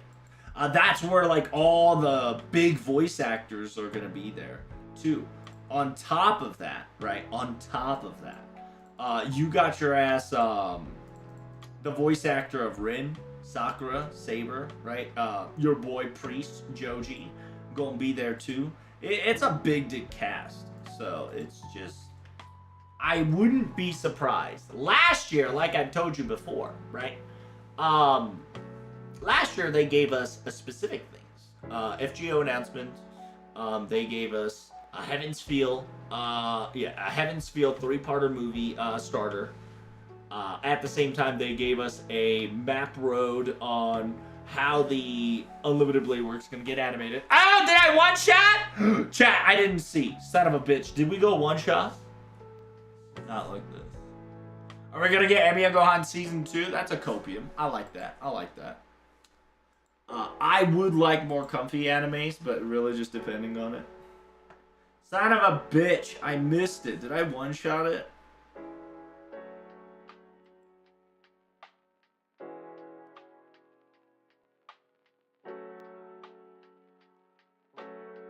You're mixing it up, right, Curb? You're mixing it up. You don't know, I don't know, but I'm going to tell you, that live stream that you're specifically talking about is one of the biggest live streams that I'm going to cover as well. Because it's that important. It really is. It's just that simple. It's going to be that important. Are they going to announce FGO 2? I don't know about FGO 2, but they can announce new story for Arcade if they want Arcade to revive. They'll probably give us Fate Extra news, right? They'll probably give us a hint, give us a nudge, saying that the studio's either dead or alive. They'll probably give us a merch sale on Fate Strange Fake. I genuinely think Fate Strange Fake's gonna be the quote-unquote 2024 eyeball that they're gonna do. On top of that, they're gonna talk about Samurai Remnant, right? They're gonna talk about all the cool Fate shit that's currently happening right now. My copium is Unslug book number 2. Where the fuck is my Unslug? Cause that shit needs to come out real quick. And on top of that, where's Requiem book number 4? Where that at though? Are we getting Fujimoto Doesn't Understand Season 2? Copium. That's a copium. 100%. Eating with Emiya is also a copium. Possible, right? Possible. We might get an announcement where Iori, Musashi, and Yamamoto, right, aka Seiba, goes around Japan eating delicious food, right? Because you saw that in New Year's. They usually kind of make a season out of those quote-unquote said New Year shenanigan program. So the possibility of that becoming like a seasonal thing could definitely be true. And if that is the case, and Arya was there, they may actually do like a collab next year, so Arya might come in next year, right? That, and you have to think of it like that, right? The possibility of all this is there. You shouldn't deny it, right? But the copium is definitely strong on those theories. Are we gonna get Fate Stay Day? I don't think so. I think you're gonna keep it at night.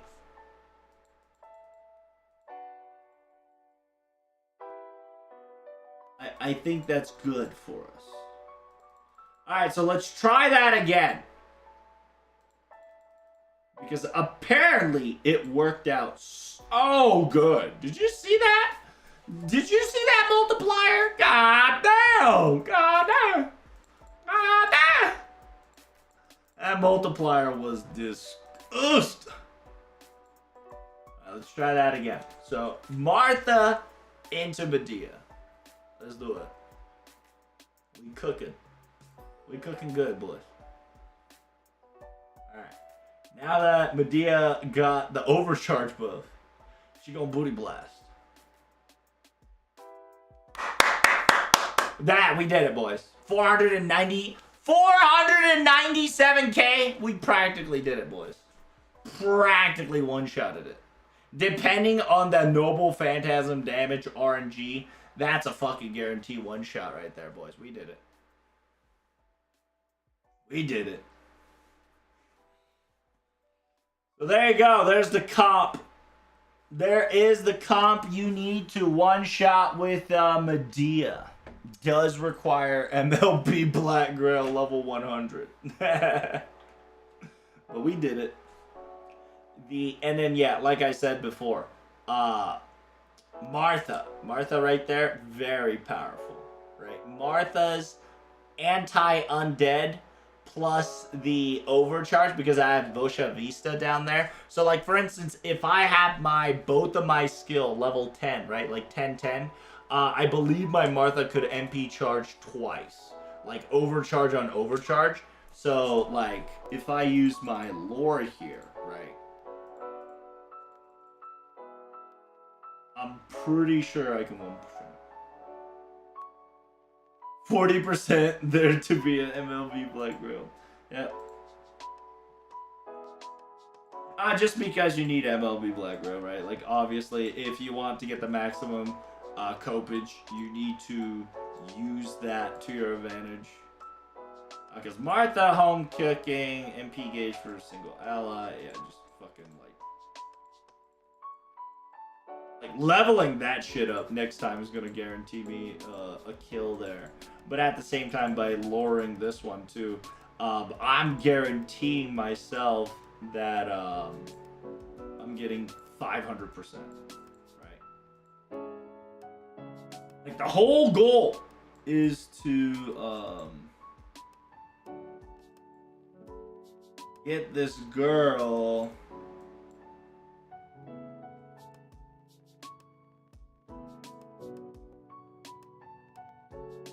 What bullshit? What the fuck is my... Ain't no shot. I was about to say, ain't no fucking shot, bro.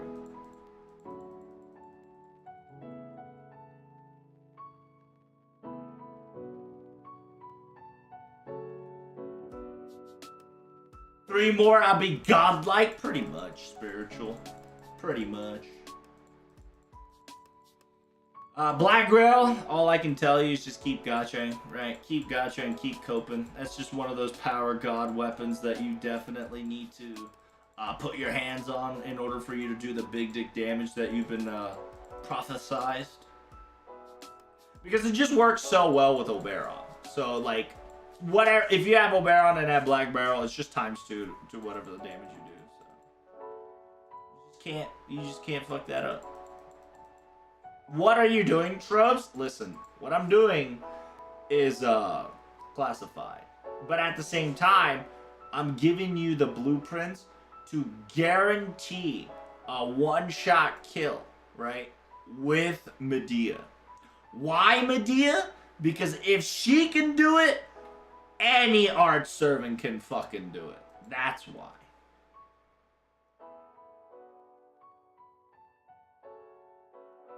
I only need 2 technically, therefore, because you can get 1 for free. True, I agree. I think I went for K-Scope, I think on JP I went full K-Scope because I was just so K-Scope hungry.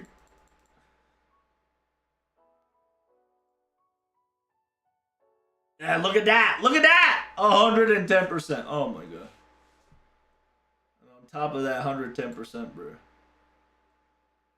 You go,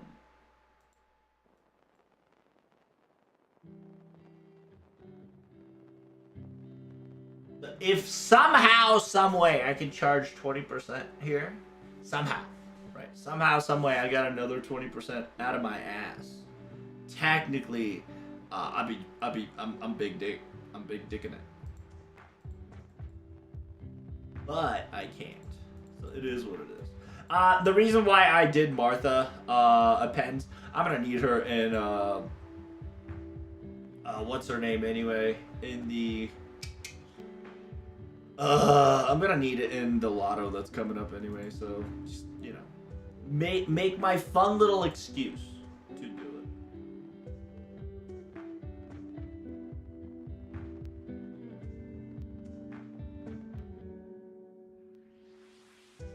Here we go. Look at this.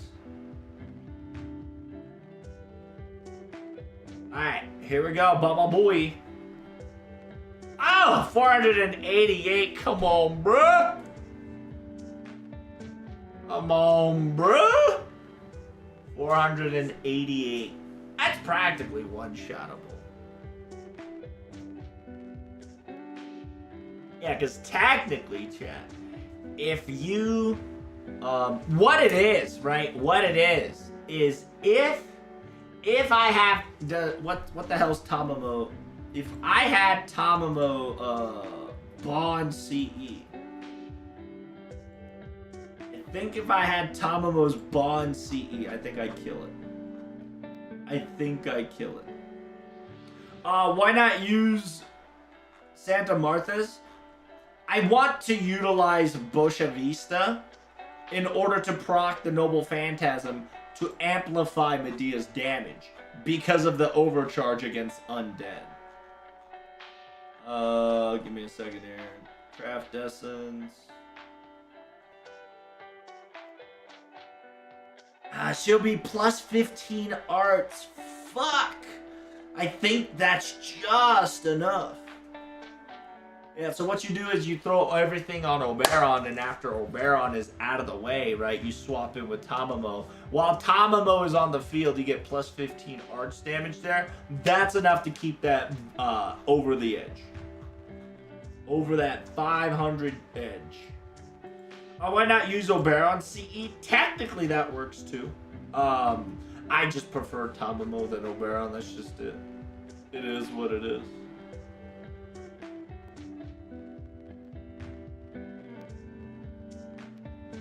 It's simple as that. And I think Oberon's Bond CE, yeah, it says it right here.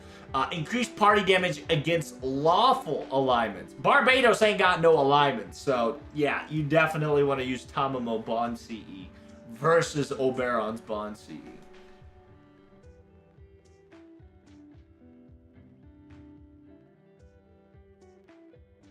So that's really good. I'm excited. Well, we did it, chat. We got ourselves the pop. The one shot. I don't know who Matt is, but the one shot sequence is there. I'm doing Ilya, double Koyan Shakespeare. Nice. Congratulations. Congratulations. We were just messing around with Medea. It worked out quite well. I'm quite happy about it.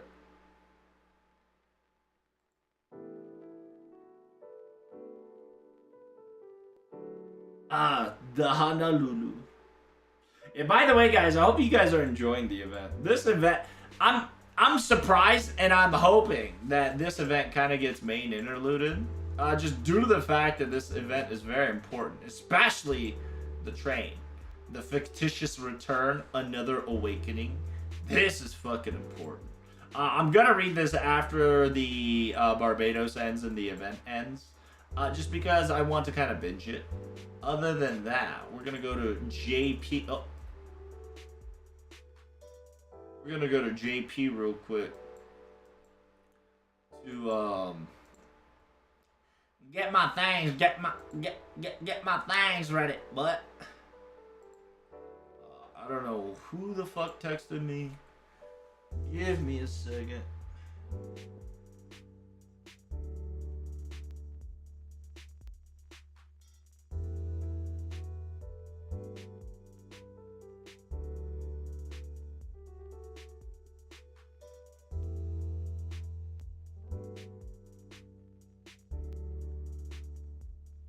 Nothing important.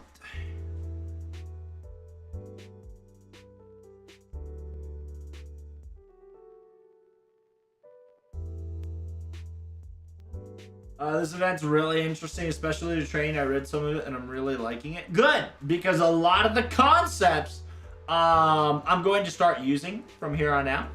And a lot of the explanation is technical translated canon. So I'm going to be using their words to try to make things simpler, especially on Thursday. A lot of the shit that they say on Thursday, a lot of the shit that they're going to say in that train side is going to be explained and told and retold in Thursday Theory.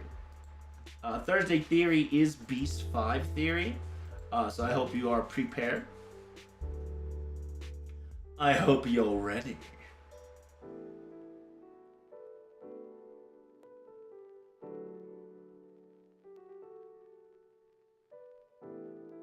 What else can we do? Just like, what, event, 50 minute, 5 hours. Yeah, by the way, chat, strengthening and AP is 5 hours. Make sure you guys, if you got an upgrade, do them. Might as well. Might as well, chat. Might as well. I really gotta knock it off with a bonding shit right here.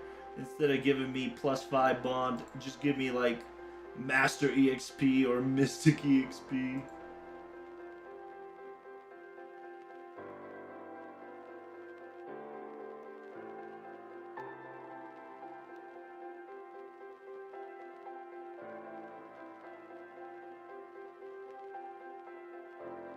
Because I genuinely don't need bond anymore. I'm gonna do my very best to avoid bond.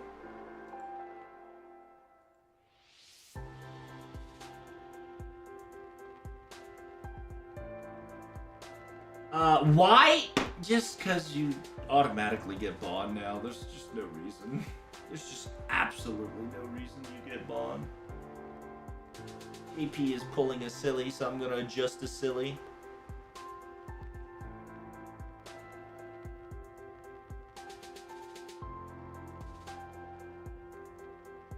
Congratulations on your bond. Well done.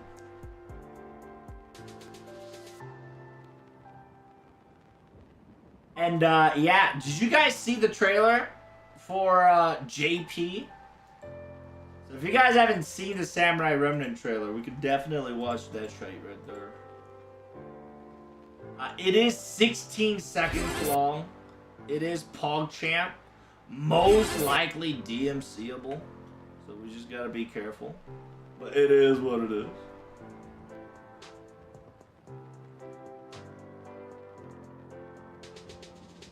And we could explain certain things here and there. Of course, it's probably gonna have a lot of Fate Stay Samurai spoilers. Just due to the fact that NA community will not shut up about it. It's just facts, alright? Let's just state the facts real quick. At the same time, I have a sneaking suspicion that the event is also just gonna purely spoil some of the shit, right? So, it is what it is.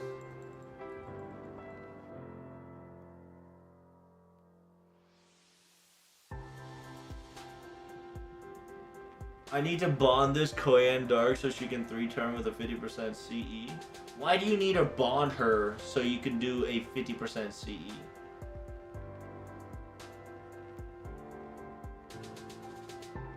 Huh? I don't get it. I need to bond this Koyan Dark so she can 3-turn with a 50% CE. I don't understand that one, Spiritual. Could you, explain it? Oh, you're trying to get a pen. I got you. So you're trying to bond to get the appends. Got it. I was a little confused there, because you didn't put any append in that writing. I thought you were going Madman, Insano style. And I was like, this man's off his rocker. But yeah, if you're doing it for the sake of, a pen skill, yeah, good luck.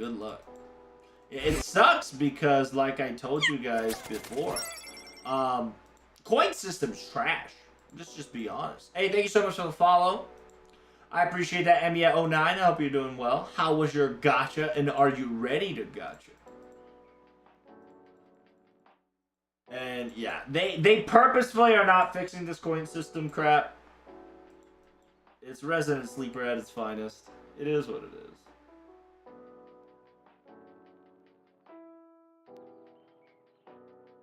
Want to save up for Draco? Draco, you're probably going to get it in Anniversary, right?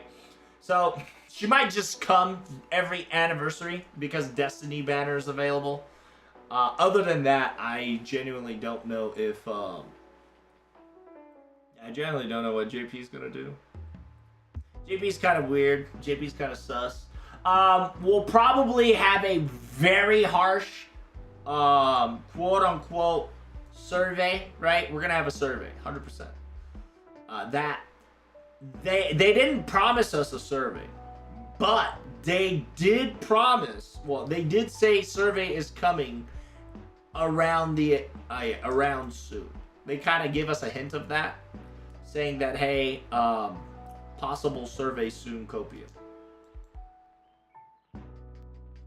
We're gonna wait to see if that's true. And if you guys don't know, currently in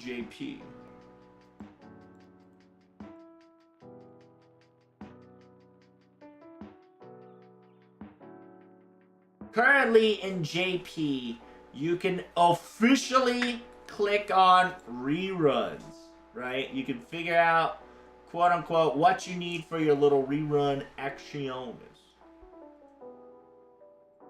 So, a lot of people have voted for a lot of reruns, right?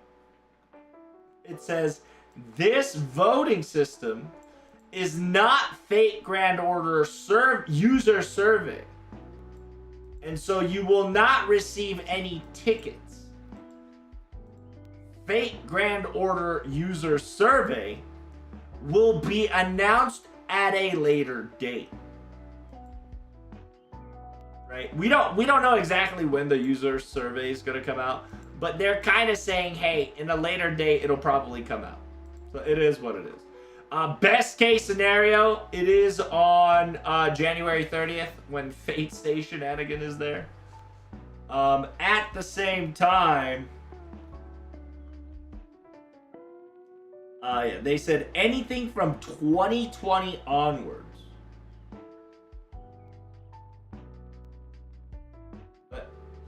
Wait,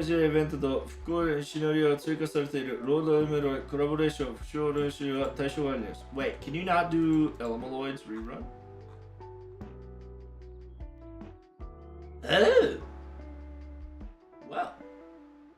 Ain't that some shit? Oh no, it's right there. What the fuck? Huh?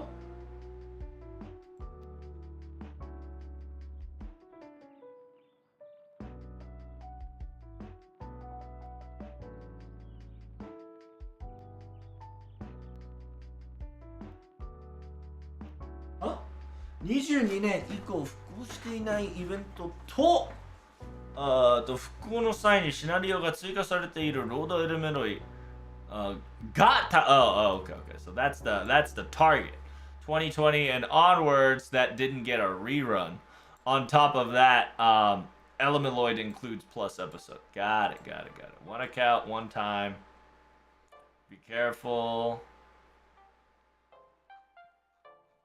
Oh yeah, what'd you guys vote for? What'd you guys do?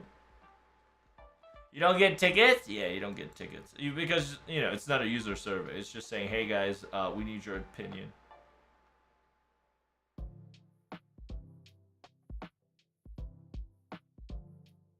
What rerun did I vote for? I don't know. I'm asking you guys, right? I voted for the arcade collab rerun. Now, why is that, Smug? Is it due to the pure fact that you just won a Draco banner? Or did you enjoy the arcade collab event? Be honest with me. Because I'm going to tell you straight up, you're going to get a Draco banner. If it's not a Draco banner, you're going to get a Destiny banner every anniversary. So at least once a year, you're guaranteed to get her. And a lot of people definitely want the rerun just for the sake of the banner, which is kind of weird, right? But at the same time, if you really want Draco, I guess I understand.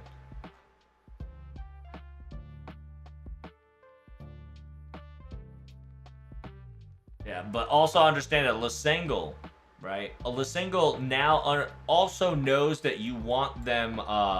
you want that meta servant, so they're gonna be clutching that pearl hella hard because they can.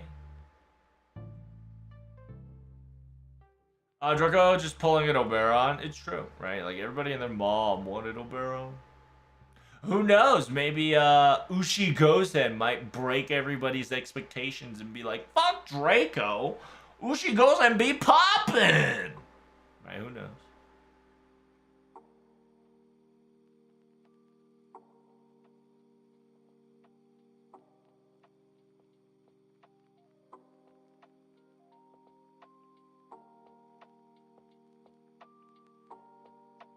Arcade OST was great, and the story was great, and the man transition was great. Yeah, I agree with that. Yep. And I also agree with that circumstances there, Zoom. It was one of the cooler ones. And fun fact, it kind of made sure that you guys relearned Nero lore, which is fantastic, because, yeah, if you guys didn't know Nero's lore, Nero's lore ain't so pretty. But at the same time, she did get a tragic end. And it was kind of a nice redemption. Simultaneously, it explains Arcade on top of the explanation of Arcade. It kind of also explains the sus Among Us circumstances that's going on, right? Because remember, this event happened right around Ordeal Call was happening. And if you've read Ordeal Call, like, this event's like, whoa! What the hell, boy? I was not here for the original Case Files event. Do they have Faker in it without adding her? Or is that the train section new? If it's new, they could do that with the other future reruns. Who knows, Garge? Who really knows? But, to answer your question, yes, originally, Case File did not have Faker. That is to answer that question, right? And when the rerun came along, Faker got added to it, and the train story got added to it. So it was a rerun plus episode, right? That's why it has the quote-unquote rerun plus episode. And yes, I agree with you, Garge. There could be a possibility that they can add additional side note to further stir the plot. But the train one is specifically important, and they had enough leeway and gimmick to make the side story happen. It is what it is.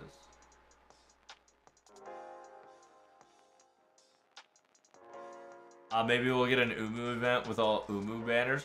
Elon, you say that. It could happen. I mean, there is technically enough Umu to run the whole world right now.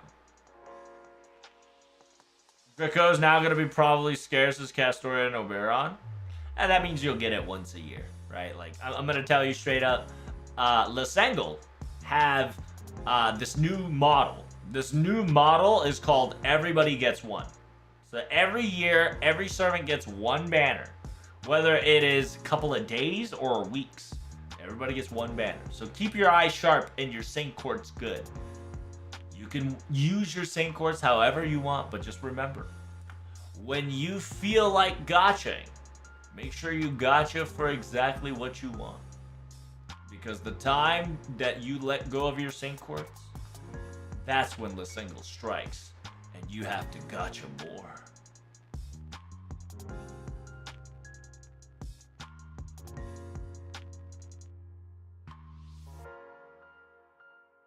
Yeah, way after the current story is over, then binge this Faker story. Yeah, that's what I'll do as well.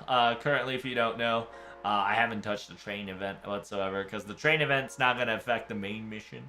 And I want to binge all that and read it in English context to understand how things are now translated in the English words, because those words that they're going to be using in that train episode is going to be used in the rest of the Lost Belt end game, so it's very important.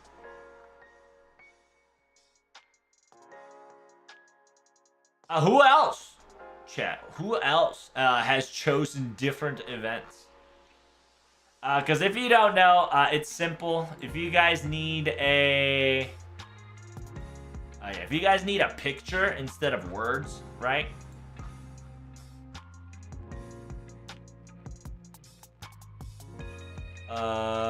There's some recommendations, right? Kanadea Summer Adventure 2021. This event's kind of important to the extent that they kind of shifted. The Kanadea event kind of shifted the quote-unquote like the end of the plot land. It used to be Japan, but now it's like in Southern Caribbean. And you can clearly tell that there's some like JP shenanigan got mixed in there. That's like not really an Omyoji, but really like a mage that's like in the eastern side got mixed into it. Not bad. It is a box event, right? And this drops one of the few mats. On top of that, you get Welfare Divinity and you get a Vitra CE, so it's delicious. The second one definitely is going to be the tea, right? The tea battle. The serious, crazy tea battle of Shin Yamatai Teikoku. This gets you Iori, right? Iori plus tea event. Tea event actually is like low-key lotto as well. So, there it is, right? Baba Booey. This one drops pretty decent amount as well. On top of that, Mississippi Mythicizers, right? It's a understanding with manga collab. It is a dig event, right? It is a digging event, and this is the part where you can get 5-star Bunyan coins, and on top of Bunyan coins, you get what's her name? What's her name? I can't remember her name. Mary Anning, excuse me. Mary Anning as a welfare, so you can do like a Nobukatsu style where you just burn friend points to get a shit ton of her coin. That is kind of like the 3 event that everybody and their mom is looking for. But do understand, but this is on the quote-unquote farming gimmick, right? It is the lotto gimmick. It's the, I want Matt, so I want to do this event. I highly recommend you guys vote with your feelings, right? Vote for the event that you want to, enjoy. Not the event that, not the event that's meta, right? Like, some people unfortunately picked, fucking Requiem collab. While I don't mind Requiem, if they don't fucking fix the board game, I swear to God, I'm a choke a bitch. They have to fix the board. I fucking hate the board game.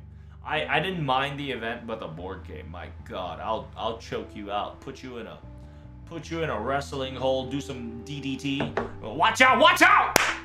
Right? Oh no, I'm coming through this monitor.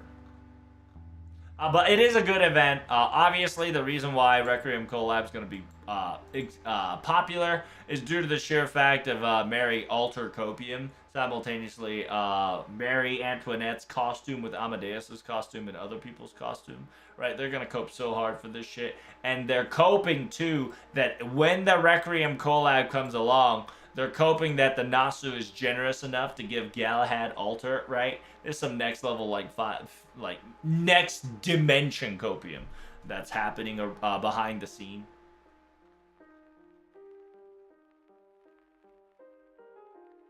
But yeah, so a lot of people would talk about this event for quote-unquote farming gimmick-wise. Another one that's going to be popular for sure is going to be Grail Live. If you don't know Grail Live, it is where MIXA came into the welfare. While it wasn't a farming event, it was actually one of the best costumes to date, right? You liked costumes? Well, there's a shit ton of costumes. And we were kind of snatched out of a costume from MIXA. MIXA should have gotten another costume, but we got robbed from it. Simultaneously, if they're going to give this costume for free, they can also give us additional costumes, right? Like Jelter's costume, Okita costume, because if you don't know, technically there were a couple other characters. Sigurd, right? Like, while the females have costumes, I think a couple of males should have costumes as well. Just because they played a role in this event as to an extent as also.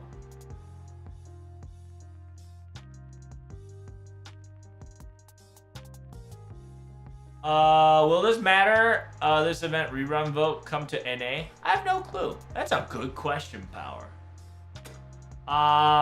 Assuming Power, no. I genuinely do not think, Power, you are going to get a rerun vote in NA, right? Because remember, whatever JP does goes to NA.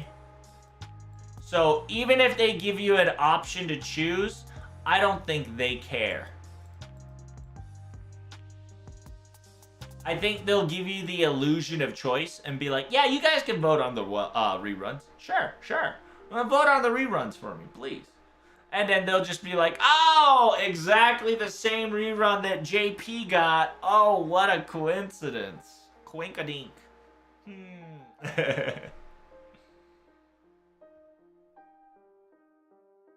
Oh yeah, there are costumes that they showed and never gave it in the event. I remember this. Yep. I too is also know because it's part of the lore, and as a lore man, we definitely got denied on Mixa's full fucking idol adult form, which was bullshit. At the same time, the craft essence for Jalter and Okita, since they were late. Ishtar and Ereshkigal definitely could be a possibility there as well. Simultaneously plus more, right? If they're going to add like an additional content, plus more could definitely happen. Arctic Summer World. By the way, you guys are going to get this year on NA. The reason why a lot of people are going to pick Arctic Summer World is due to the fact that we can get another copy. So currently, chat, in Japan, you can only have 1/3 of the Valkyries. So, in technicality, if we don't get Arctic Summer World, we're going to constantly be 1/3 Valkyrie. So, the rerun's going to make it 2/3 Valkyrie. God knows if we're ever going to get the ship main interluded. Hella copium, but the possibility is there. It's kind of weird, right? To be perfectly honest, what they should have done is given us a rerun, and instead of giving us a rerun servant, right? Like instead of giving you a rerun servant, every rerun has a thing called 4-star welfare ticket, right? Like it's tickets for welfare. So essentially what I'm talking about is the same concept as the, what's the thing in Japan right now? It's the, oh fuck, I forgot what it's called. Let me go check. Oh wait, I gotta murder these guys. Give me a second. Evocation. You know how we have Evocation Festival? Yeah. So thank you. I totally forgot the word. This will allow us to get the first copy, right? Like, I genuinely think they should have just... You know how the Idol event gave us a Idol ticket? And every Idol ticket gave us a free costume? Free costume... slash... negates mats. Negates mats. Right? Because if you had the ticket, you didn't need to pay for mats. So it was practically free real estate. I think what they definitely should do is every rerun you get, you have the option to get the welfare servant in that event, or you get a voucher, right, aka a ticket for a free evocation, aka servants, right? So in this case, it's enough to MP5 plus unlock. MP5 plus unlock welfare.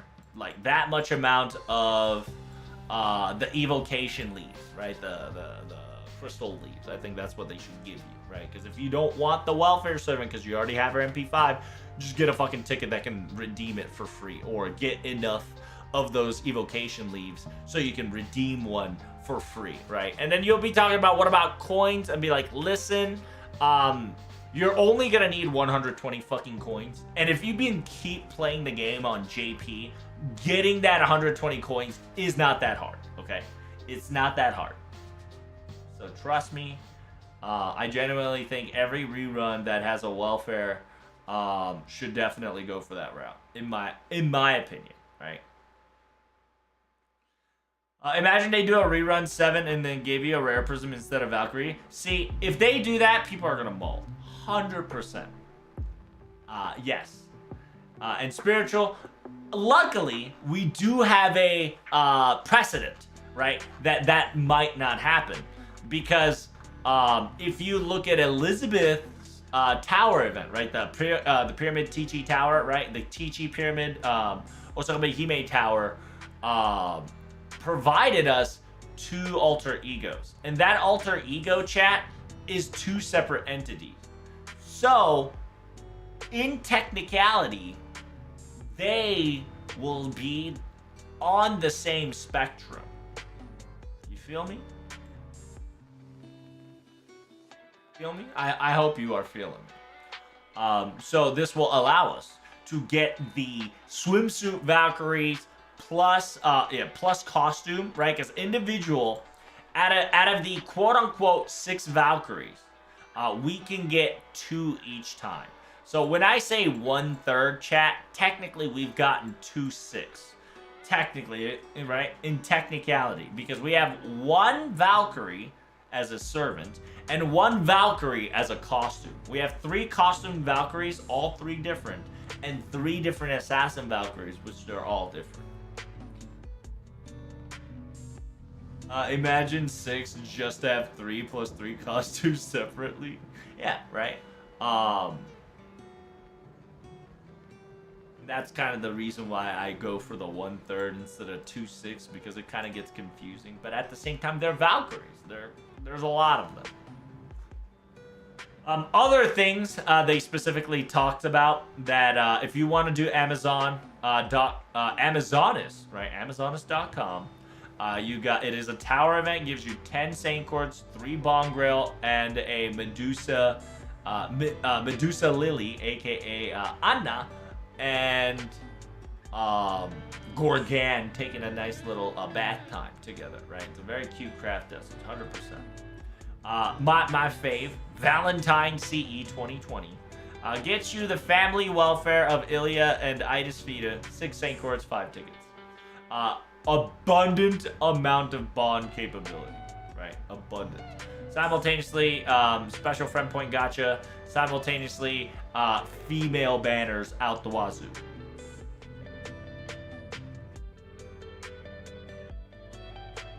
Aye, right? The White Day 2020. Kind of sus, right? Kind of sus. But this could definitely be a rerun for CBC already itself, so I don't think that'll be fine. Requiem collab, 15 Saint Courts, 1 ticket, welfare, Voyager welfare CE. It's very cute. I hate the fucking board game for the life of me, but it is what it is. AKA the Tournament of the Shadow Country, right? The Shadow Isle Lotto of the Century. It is a box gacha. It is a Grail front. It is a 2 Saint Court, 7 ticket, Feather Gear Bone Heroes proof with a guts, I think split stat. Welfare CE. On top of it, you do get a welfare. You do get a command seal, command card that allows you to increase 8% of Noble Phantasm to everybody for 1 turn. It's not a bad CE. It'll probably turn into Rare Prism, right? But the copium is there to be like, don't do that. 2021 Little Big Tengu. This one is a 7 court 4 ticket Kichi Hogan welfare with a Mama Raiko welfare CE. E2 Brutus, aka it's a Holy Grail front. 7 tickets plus a Grail, right? No problem. All these give you free Grail, right? The Grail's already assumed. This is the perfect place to get Bond CEs. This is a perfect place to get chocolate CEs, which is a amazing CE bomb materials, right? CE bomb materials. And if you don't know what that means, you would collect all the Valentine CE and just dump it in your very powerful craft essence. Or if not, you make miniature CE bombs and you dump it onto the 5-star to level 100. All these CEs are definitely delicious and valuable. Yeah, some of them, like Loki, is really good to have. So that's kind of the recommendation that a lot of people will do and say. But other than that, they're all great. They're all delicious. It's disgusting.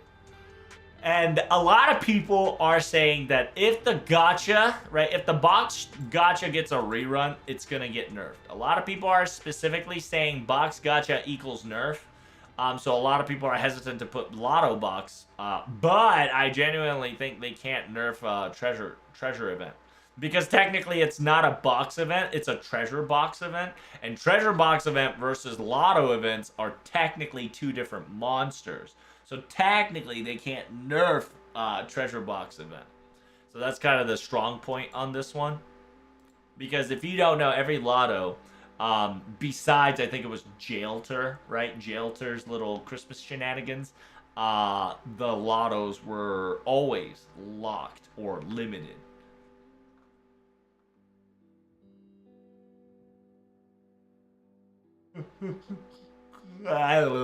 Somebody out there is gonna pick the same Valkyrie. I shit you not. Oh, I can see it. Oh, I can see it. Because they probably either like the voice actor or just straight up become a buffoon. But by the way, we're gonna get Valentine's Day, giving us 7 St. Courts, 5 tickets, and a Shiki Poo welfare. Very cute, by the way. Very cute Shiki Poo up in this bitch. Buddy rank, bond 100%. It's kind of wild. White Day CBC 2020 is 8 St. Courts, 7 tickets. Battle in New York is a box gotcha. Got the 2 craft essence with a. It's not a bad map, because you're probably looking for these 2 here. Other than that, you know, it is what it is. Seawater Crisis. Not only you get an alter ego welfare, you get an you get a welfare CE and a welfare command card. I say welfare, but just, you know, free command card. 18 St. Courts. Simultaneously, if you enjoyed Summer 1, it's practically Summer 1 Redux, so you can have fun. This is another event that it'll get a rerun, and it will not get nerfed. Because if they nerf it, they'll kill the concept for the event. So this one has like the best chance to give you a shit ton of mats. On top of that, courts and tickets, welfare. The welfare CE is 50% charge, 8% buster, 15% noble phantasm. It's kind of nutty, It is a Altera command card, friend point gotchable, and Bunyan coin availability, which is why. Grail front, Hakenden. It's a nice craft. Welfare. I think it's CE. Yeah, nice welfare CE. It's very cute. And the summer one, it is not. Yeah, summer one is the special welfare you gotta choose. You like Burgess Chan. Burgess Chan do low key be kind of there, right? It's funny because Burgess technically became a 4-star swimsuit servant, so technically the craft essence meta still haven't died. They just skipped a year to make sure that the quote unquote the pattern, right? The pattern is negated. I'm on to you, bitch, because if you went to this event specifically, right? Craft essence you get.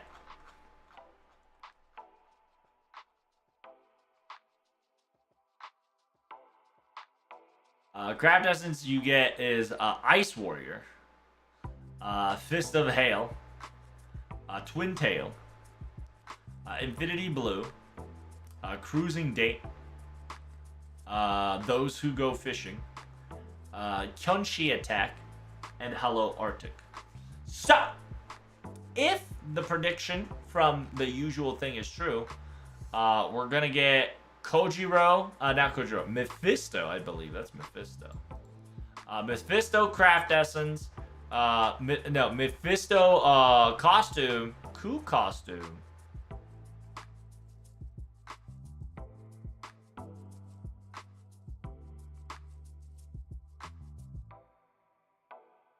And we did not get quote unquote Bazette, just because Bazette came in this year, right? But we sure did get a 4-star whatchamacallit? 4-star Burgess. Know what I'm saying? Know what I'm saying? Know what I'm saying? Know what I'm saying? Know what I'm saying? Know what I'm saying? Know what I'm saying? Twin Tail, right? Cruising Date. I believe that is. Who is this bitch?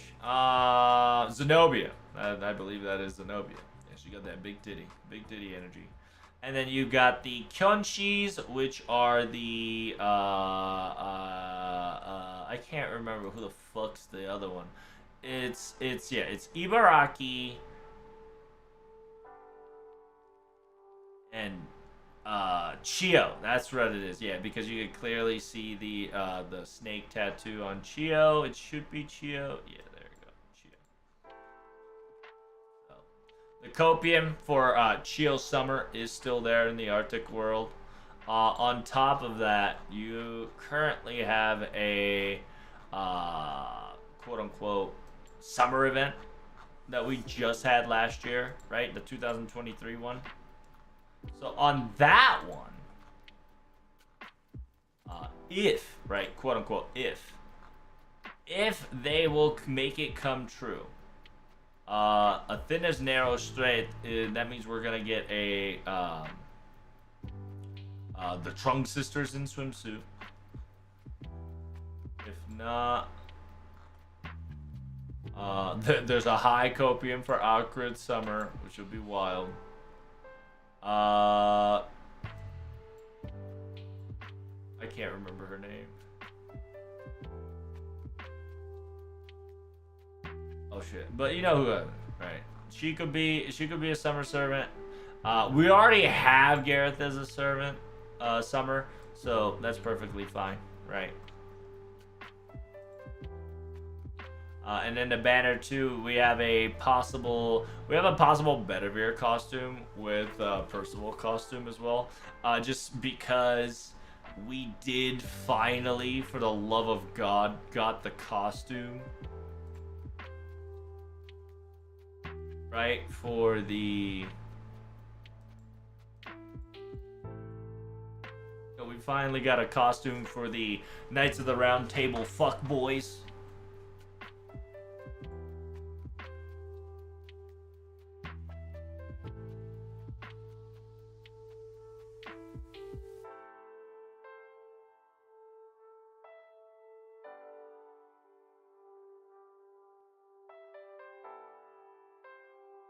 How you doing, Soda? Welcome, welcome.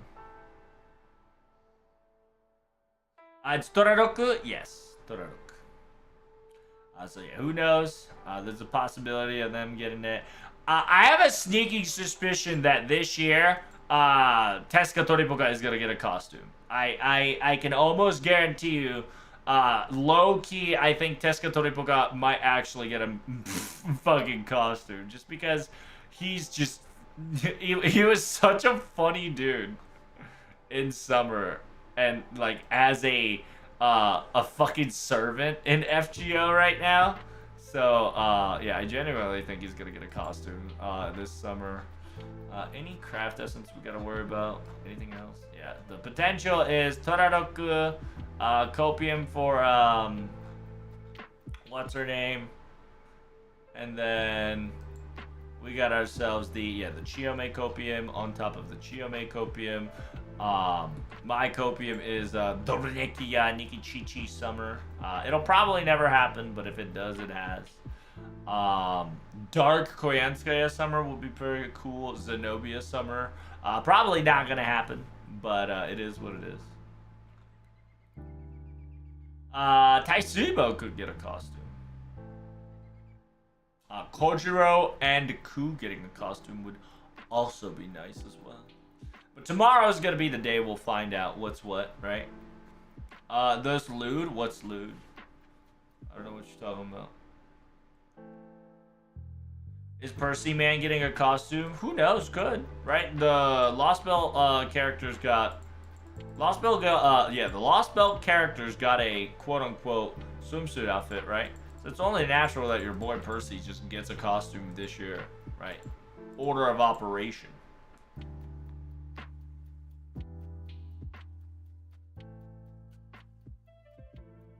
That's crazy. How do they make Summer Morgan an anniversary servant so she only gets 50% attack bonus in the summer event? Well, because she was OP. And if you put that bitch in 100%, she's broken, right? At the same time, it's the FOMO strat, right? Because by the time the summer came in, right? Her banner's over. So Lysenko was done with her, so they just kind of tossed her out like a rag, right? They were just like, okay, we don't need you anymore, thanks. Well, I guess we'll put 50% damage on you, because even though you, because in technicality, she did not play a major role. She was a major support, but she did not play a major role in the summer event. That's kind of the reason why she's 50%. Because remember, 100% bonus equals main character. You always gotta understand that 100% equals main character. 50% involves in the involves in the story to some extent, and then you have 30%, which probably is in a node or involves in a story, or have previous correlation or ties in with said things, right? Like, for instance, every summer outfit is 30%. And then you got last, Mash Chan, where low-key Mash should just get 5% all party members for the rest of her life as a passive, right? But it is what it is.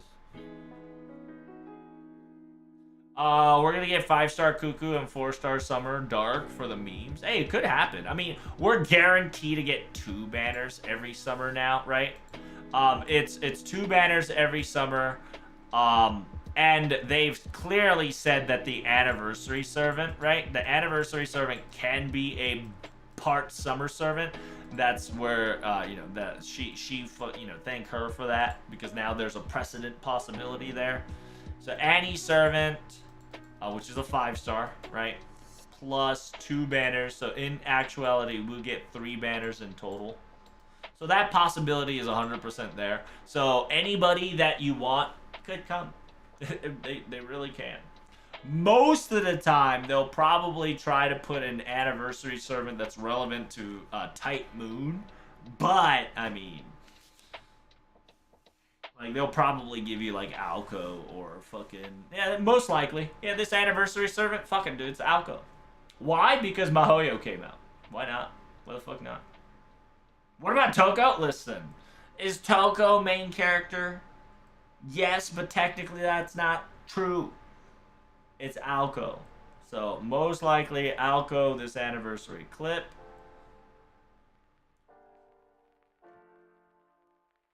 This year in 2024, Anniversary Servant in Japan, Alco. Why? Mahoyo. GG, easy, predicted the future. Dab on haters. See you guys in Anniversary. Don't forget to hit that subscribe button and like my videos. Thanks. Cut. Alright, got a clip. We did it, boys. Thanks for participating. You Olga for Annie? No. They're not gonna get you Olga for Annie. I'm gonna tell you straight up, Opie. If you Olga does come for Annie, you ain't gonna fully ascend her. That's all I'm gonna tell you. You ain't gonna fully ascend her if you get you Olga this Annie. No sir. No sir. And people are gonna be pissed about that. Yeah, so essentially I talked about all the quote-unquote possibilities, right? The banners, right? All these banners are great and they're delicious. It really is up to you to pick whatever you want. But just understand that the box event has a 70, yeah, let's go for 70. Box event has a 70% chance to be limited. Okay? So you need to be careful. 70% chance to be limited event. While like the Mississippi Mythicizers, aka the Excavatings, will most likely not be limited, just because you need to farm in order for you to move through these like mission events and point ladders. So they'll probably never nerf it. At the same time, the treasure box event is the same concept. They can never nerf it because they need the points in order to move forward. And limiting the boxes to set amount of boxes is bullshit. So. Johanna, by the way, has one of the cutest craft dresses on planet Earth. Johanna has my baby girl Say, right, man? Baby girl Say, best girl. Has the cutest cutie fucking smiley face here. I'll show you. I'll spoil you guys next year's CE just because how cute it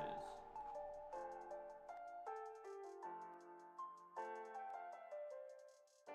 So cute. You have no fucking idea. Look at that. The cute girl sitting behind me. Look at this shit. It's so cute! Like,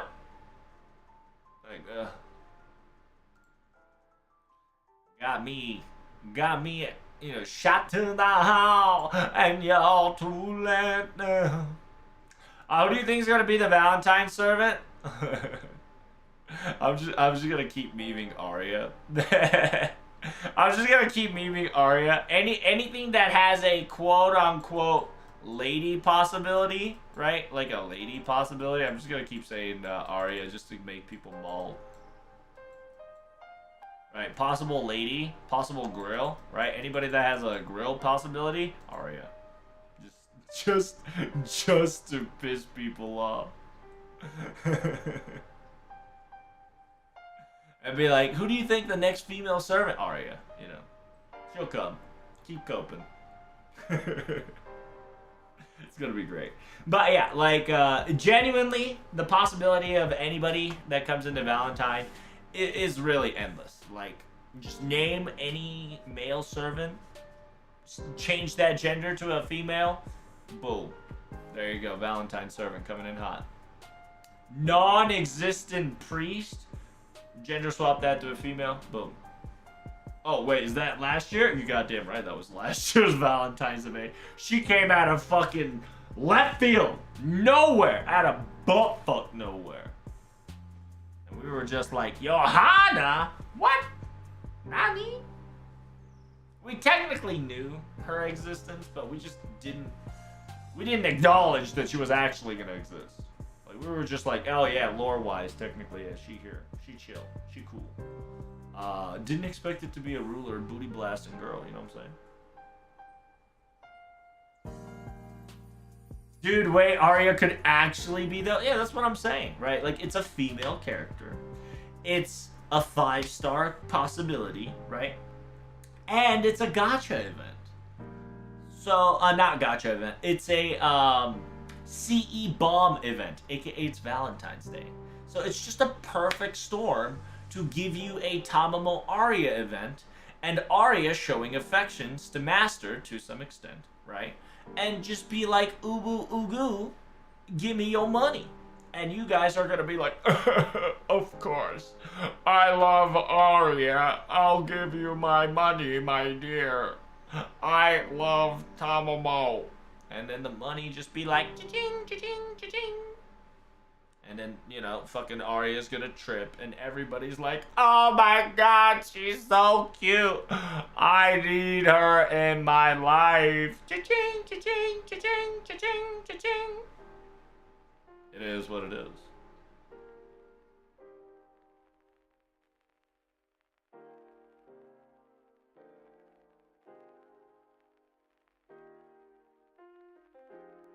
Did they NPC break boy or girl last year? What are you talking about, Garch? They did NPC jailbreaks for boys and girls last year? Yeah, I mean, it could happen, right? Like I said, anybody can get it. And CBC, you're coping for Agravain? I mean, do it, right? The possibility is there. I'm going to tell you, don't cope on it too much, right? Because Agravain's a myth, Kappa. But at the same time, every CBC, there's just a pure possibility of XYZ servants that have been NPC jailed for 5 million years to kind of show up now, right? Like, for instance, Ushigozen, right? Ushigozen low-key fucking showed up 7 years ago. 7 years ago, she showed up. However, she didn't have the right model, so they just kind of threw it in on Raiko and gave her, like, different eye color and different posture. Just a slightly different posture. And then we just kind of beat the shit out of her, right, as a raid component. We do not know if there is going to be a raid in this event. So far, chat, we do not have a raid in this collab event. So don't coat for raid, but, I mean, last minute changes can always happen.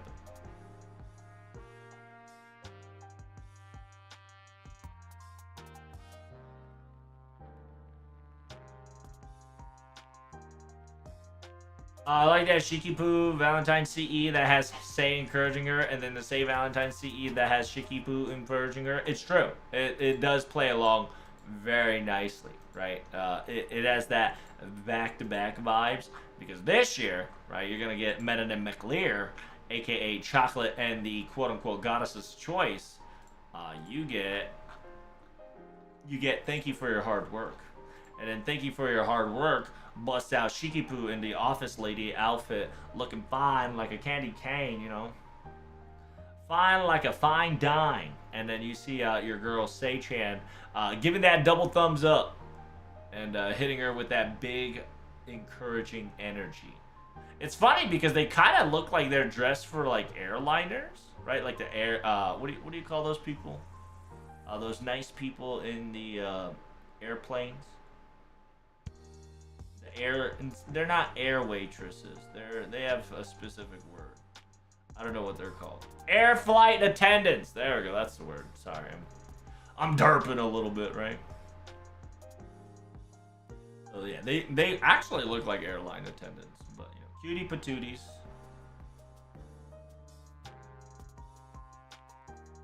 Do they usually say if the event has a raid before it happens? Yes, Opie, usually whenever event happens during the live stream and then like during the quote unquote like the news, right? During the news.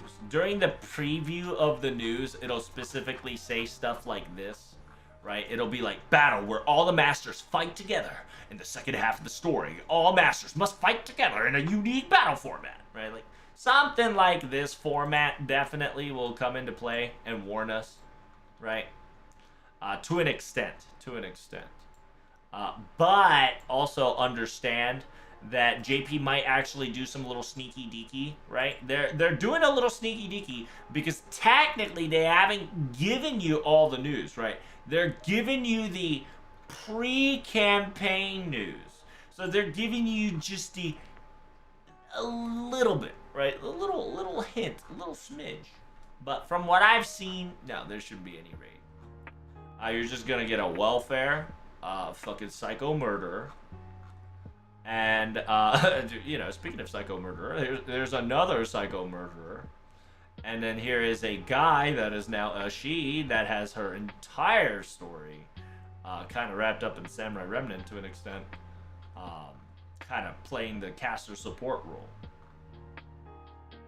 Simultaneously, the limited 5-star craft essence is literally Musashi Under the Moon.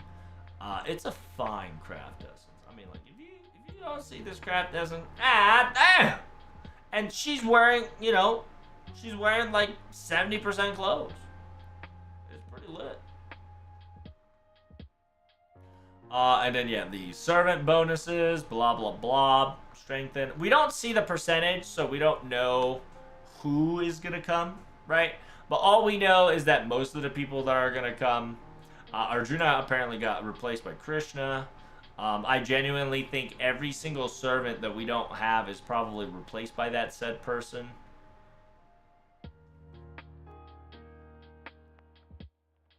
Ugh.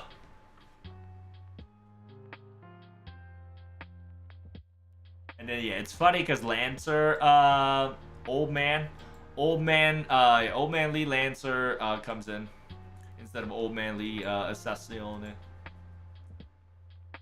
Assassin Paraiso takes from the quote-unquote assassin's precedence, right? Then Sasaki Kojiro, because, you know, obviously the fucking psycho murderer learned his moves ×2.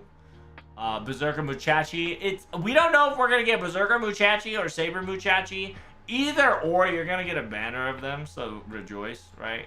Tamamo Cat probably gonna replace Arya. Spartacus replacing Samson. Jannu Daruku and Jannu Daruku Alter. I'm pretty sure Jalter is going to replace Janu Alter, but just because, you know, they play a significant role, they quote unquote they have these two together right there, right? And then they specifically said some of the servants are not going to be in the main scenario. Those servants most likely might be Yagyu, Arjuna, maybe Ashma Vitamin. The reason why Ashma Vitamin and Arjuna is fucking there is due to the sheer fact of due to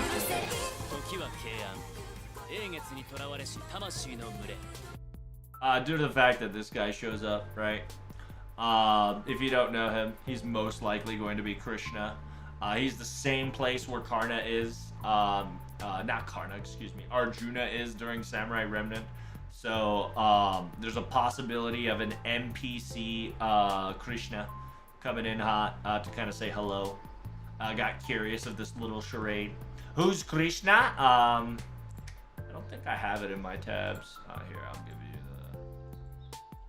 Krishna is, of course, an avatar.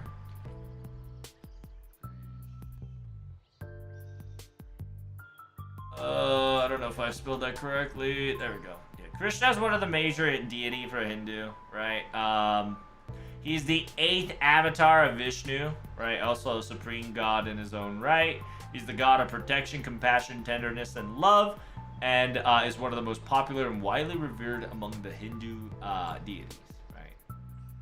Divinities. Krishna's birthday is celebrated every year by Hindu and the Krishna Janmati, according to the lunisolar Hindu calendar, which falls on late August or early September of the Gregorian calendar.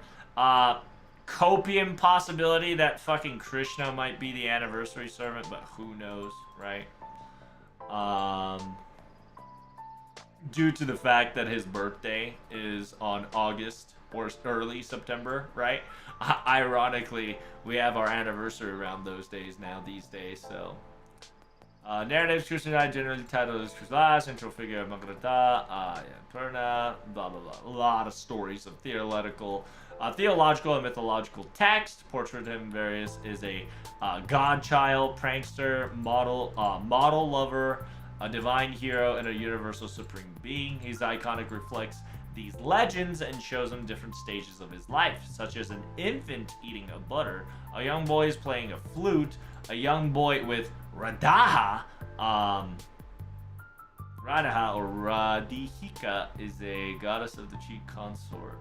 She's a goddess of love, tenderness, compassion, and devotion. In scriptures, Radha is mentioned as an avatar of Lakshmi, and also as a Murakrakati, screen goddess is feminine, surrounded by female devotees.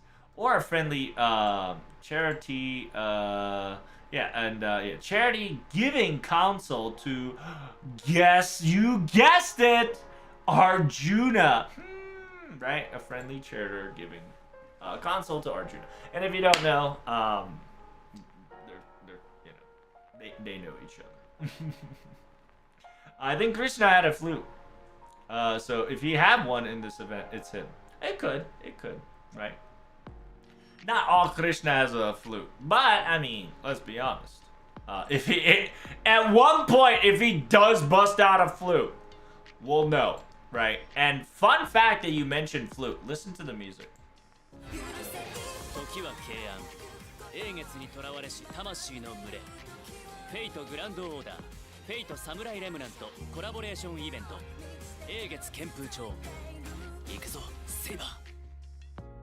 If you don't know, that's the Samurai Remnant music, right?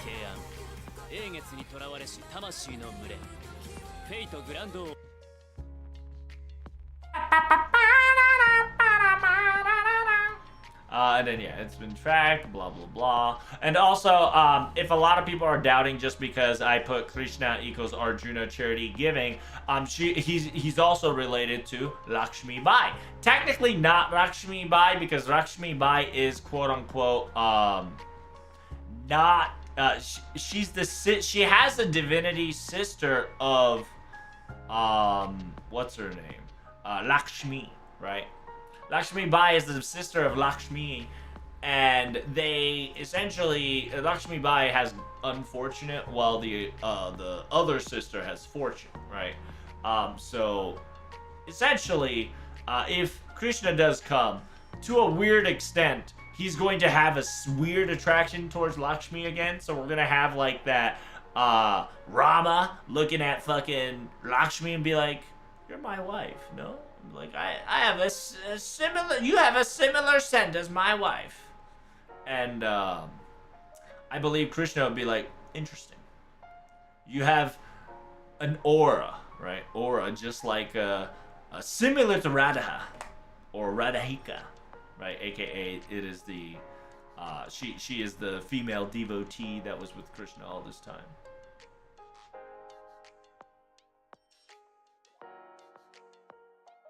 Yeah, Krishna originates name from primary adjective black, dark, and black blue. The waning moon is called Krishna Pashka, relating to the adjective meaning darkening. The name also interpreted sometimes as all attractive, right? I ain't gonna lie to you. I genuinely think he's an attractive man. I think the ladies are gonna love him. So therefore, I think that's an attractive person. I bet you he's drawn by Paco. I bet you. How many dollars? How many subs for Paco drawing this shit? Drawn by Paco? He's beautiful. Yeah, see, there you go. Drawn by Paco, no problem. Remember, this is an A1 studio, so maybe not. Who knows? As the name Vishnu, Krishna is listed as a 57th name. Based on his name, Krishna is often depicted in idols as black or blue skin. Krishna is also known by various other names. The enchanter, right? The chief herdsman, the prankster, the protector of go, which means soul or the cows, right? It's funny because protector of the go and soul, which means the protector of the soul or the cows. Well, we kind of have a big cow to deal with, right? And people will be like, "That's not a cow, it's an ox." Listen, while you are quite correct on that circumstances, also understand that Ushi Gozen, Ushi means cow, right? Do you think he's gonna play a big role? I don't think so, but I think he'll be kind of like the person that gives us advice to be Ushi Gozen, fully. Or he's there to fuck with us. After all, he is a prankster.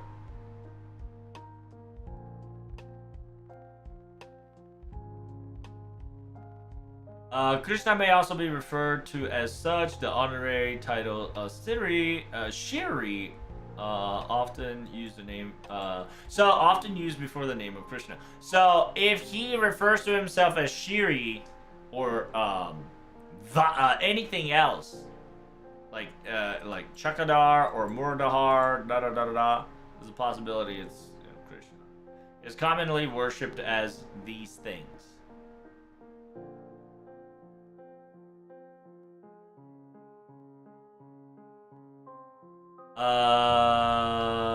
Traditional appears in the ancient hero god of the tribe of the Vishnus belonged to the heroes worship, blah blah blah.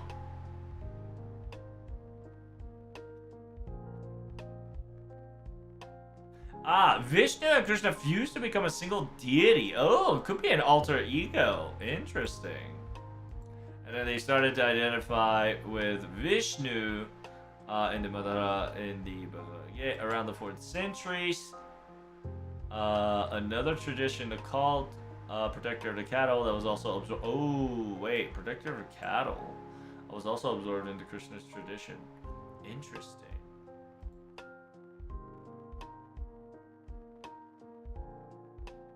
Image of deities that are interpreted as related to the deity displays on the coin to be with attributes consisting of Gada mace and a plow.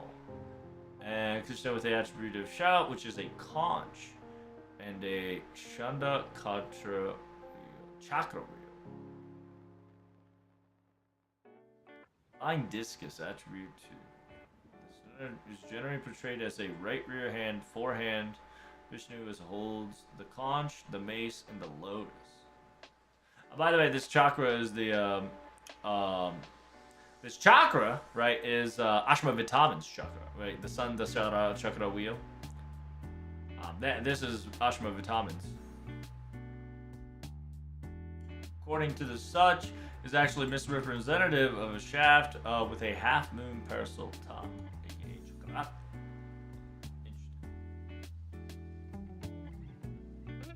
It was discovered based on the internal evidence dated, is now known as Helo-Indo-Greek servant and vassal of the Greek kings of Claudius. Regional king of Baghdad, the Hitler's pillar disputes the private religion dictating. So, early deity of another name.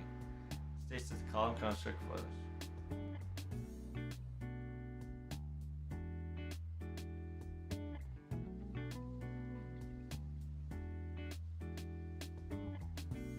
A mandapa. And 7 additional pillars. The Hitler's pillar inscription and temple are among the earliest evidence of Krishna Vasudev devotion of the Vaishnavism of the India.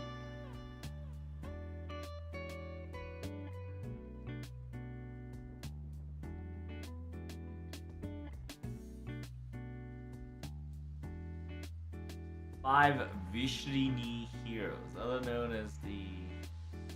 Well, I wonder if they're gonna play another LB4 circumstances to go in there. Chileas, Catharohi, which is God's script, first known depiction, relatively found. And then there's a literary source containing central mini stories, 18 chapters, 6 books, couple epics. It was rather individual deity. It was immensely powerful in almost everything in the universe other than Vishnu, somehow present in the body of Krishna. Krishna had no beginning or end. He was a filled space in every god but Vishnu, seen ultimately him, and including Varaha, the storm god, sun god, bright god, light god, and god of ritual. Other focus also exist in his body, the hordes of varied creature that included the celestial serpent. He is also the essence of humanity. If this part actually comes, that'll be very interesting to see, because we really do need technically an essence of humanity.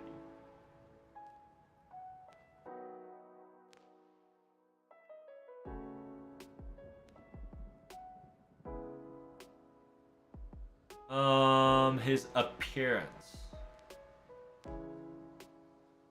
His appearance is black, dark, or blue skin like Vishnu. However, the ancient medieval relief stone depicted him in a natural color, formed in both India and South Asia. Some texts, his skin is poetically described as a color of jambu. Jambu is a purple-colored fruit, which is also depicted wearing a peacock-feathered wreath or a crown and playing bansuri, which is a flute. In this form, he's usually shown standing with one leg bent in front of the other. Bent in front of the other in a... Ooh. Ooh, is that why I didn't show his legs? Fascinating. That could actually be the case. The sheer fact that they didn't want to show his legs positioning is because once we see his feetsies, we know who the fuck this guy is. He is sometimes accompanied by cows or calves, which symbolize the divine herdsman. Alternatively, he's shown as a romantic young boy with milkmaids, often making music or playing pranks. So, peacock feather, wreath, or crown, right? Well, wreath can be determined many different things, right? It could be this one, that one.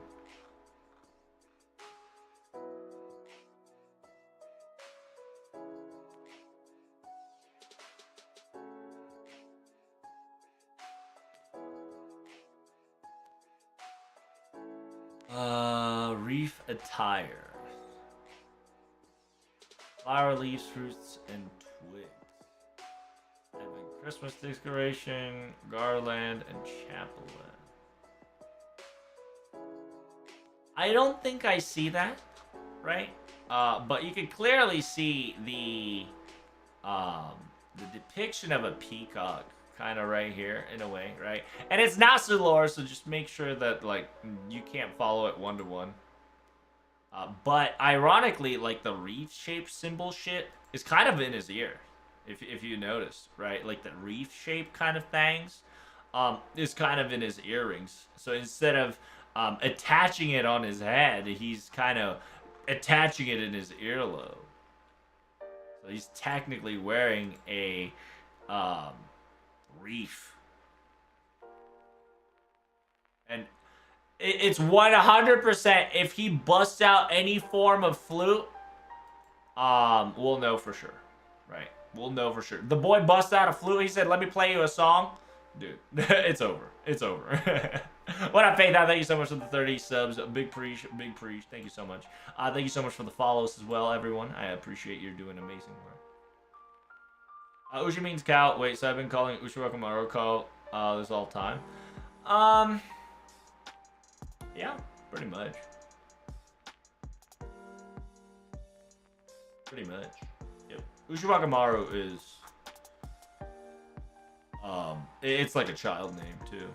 You gotta understand.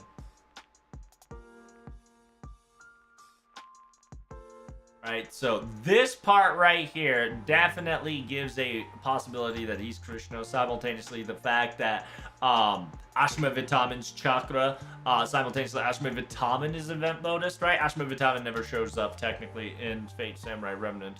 And Arjuna will most likely be swapped with Krishna just because of curiosity, right? This man does have a face of a prankster. He does kind of have, instead of a purple hair, but he does not have a blue skin, but he does have blue hair, right? So it's a very nice, like, alternative description where they're just like, yeah, we're not going to make him blue skin, but we'll have him blue hair, which I think is a nice FGO mix-up.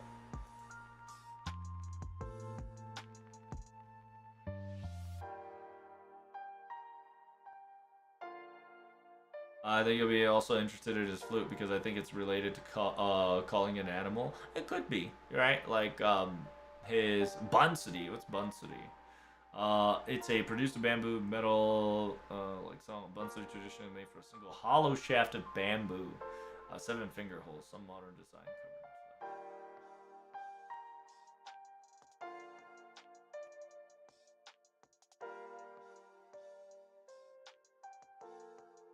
Government museum. It's important for sculpture, right? And summary of the ancient account-based literature of Mahabharata. Krishna, the tyrant named Kasama. Kasama's death, original kill youth. Yeah, you described him as a cow herder, a mischievous boy who pranks earn him a nickname, the Butter Thief. Protector who steals the heart of the people in both Gokul and Gandharva. Text states, for an example, he lifted the Gardanian hill to protect inhabitants, devastating rains and floods. Enchanter, a playful lover of gossip,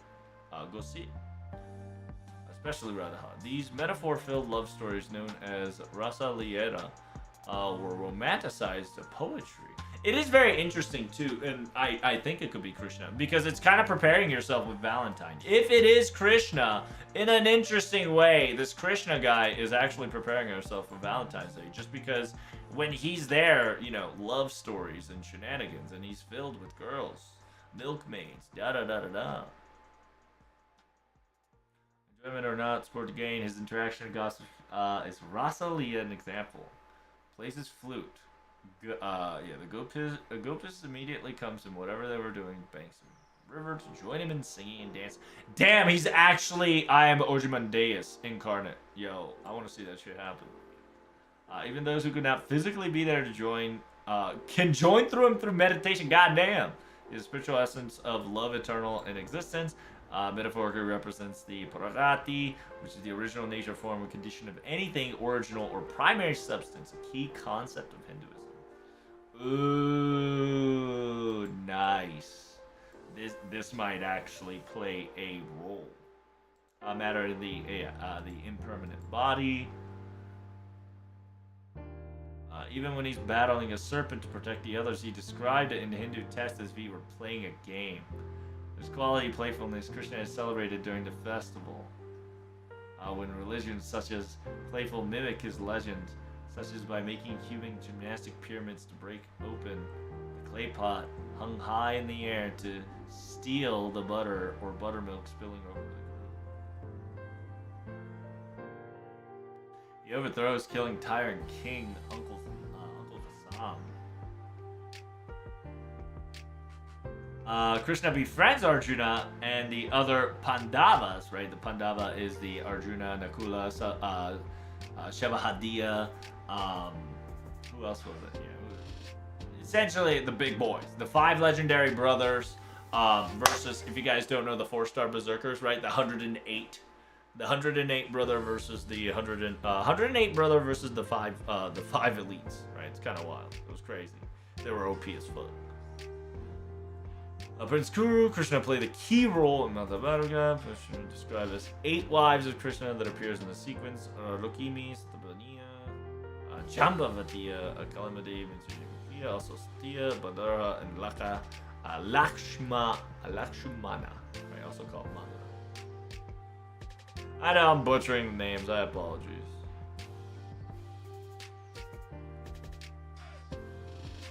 All the avatars of Lakshmi in the consort Yu, because if you don't know, Lakshmi, known as Shri, is one of the principal goddesses of Hinduism. She's the god of wealth, fortune, power, beauty, fertility, prosperity, along with Maya, which is illusion, right? And fun fact, Lakshmi Bai is technically the opposite of Lakshmi. Also considered Lakshmi or Radha's manifestation. He's kind of an obvious pick for CBC. That's kind of sus, bro. I mean, sure. I'm missing a connection there. What are you talking about there, Archvikram? Why are you looking up Krishna? Oh, because we're thinking that he could be Krishna. Just because Arjuna and Ashwavitaman is on a radar. And at the same time, he has a peacock feather thingy on his head. And then reef earrings. And this boy looks like a fuck boy. What else do you need?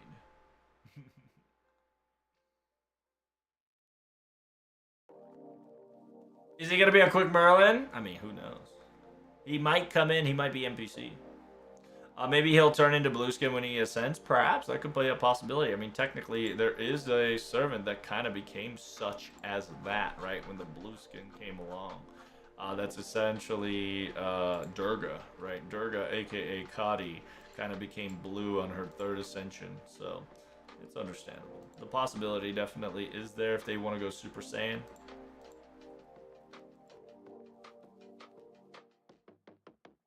He's definitely an obvious pick for CBC. Well, you say...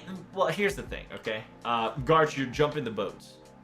The possibility of Krishna being a CBC servant is there, but I genuinely think Tomoe's hubby might actually be a CBC. I think if hubby's not in this event, I think hubby in CBC. Just because it the correlation to Ushi Gozen into hubby is stronger than Ushi Gozen into Krishna, unless I definitely technically Krishna has something to do with Ushi Gozen as well, but in technicality the easier connection is Demon Slayer, Demon Slayer, Big Dick Demon, Ushi Gozen, person who can slay, aka your boy, right? The boy who not only slays demons, but also fucking dicks them down. Yeah. It's cope? Oh, 100% there, Mango. It's a 100% cope. But it's an easier connection to go to Tomoe hubby than Krishna, right? And at the same time, if Krishna is going to be a part of FGO, the concept specifically here of essence of humanity, yeah, that's gonna play a significant role in Ordeal Cult too. So I genuinely think that if he's coming, I think he'll be coming in Ordeal Cult 2. not in CBC, but he can still play a role in CBC because remember, in the quote-unquote event, this actually happened. Remember 6.5? And before 6.5, who was a character that kind of came in and said, what's good? I got a big, you know? You can't see it, but technically in the 15B Spectacle Intellectuals, right? In the 15B Spectacle Intellectuals, you got to see a person that played a role in 6.5. And if you don't know who that fucker is, here's his banner, right? Where's his banner? Where that banner at, though? So there's his banner, right? AKA Trump pre-release campaign. Constantine the 11th. Constantine the 11th is a played a significant role in the CBC banner, but didn't get a banner in CBC. Okay. So Krishna can technically come in CBC and not play a role, play a significant role in CBC and now get a banner, right?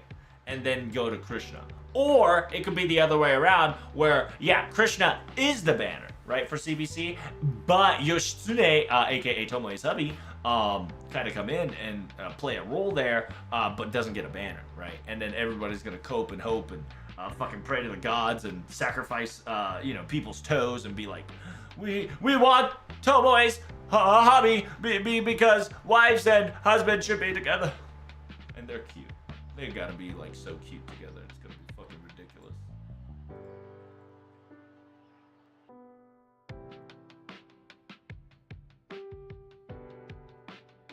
Wait, did you say Yoshitsune? Yes, I did say Yoshitsune. What's wrong with Yoshitsune?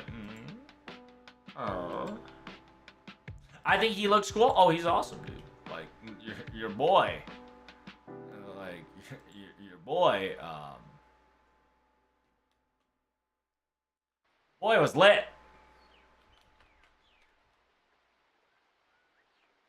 Oh, I did say Yoshitsune, didn't I? That's Ushi. Excuse me. I can't remember for the life of me. Who the fuck is Tomoe's husband?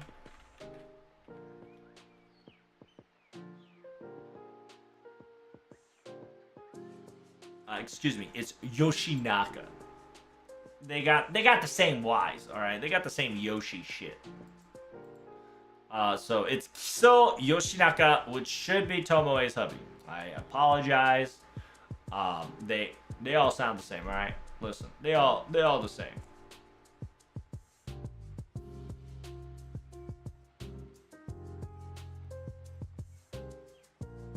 It is Yoshinaka. You're quite correct. Spiritual pressure. Thanks for correcting me.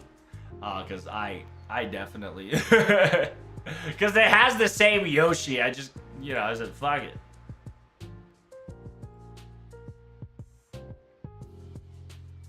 We should probably call him Kiso instead. Yeah, I call him Tomoe's hubby. Right? Tomoe's hubby is the best part for me. But Kiso could work too.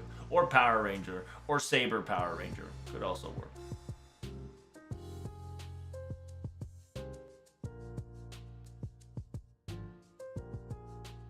If that happens, Rama might rash, though. I mean, listen, like, ironically, right? Ironically, you say that. Krishna might actually be a key to solve the Rama and Shida problem. In a weird way.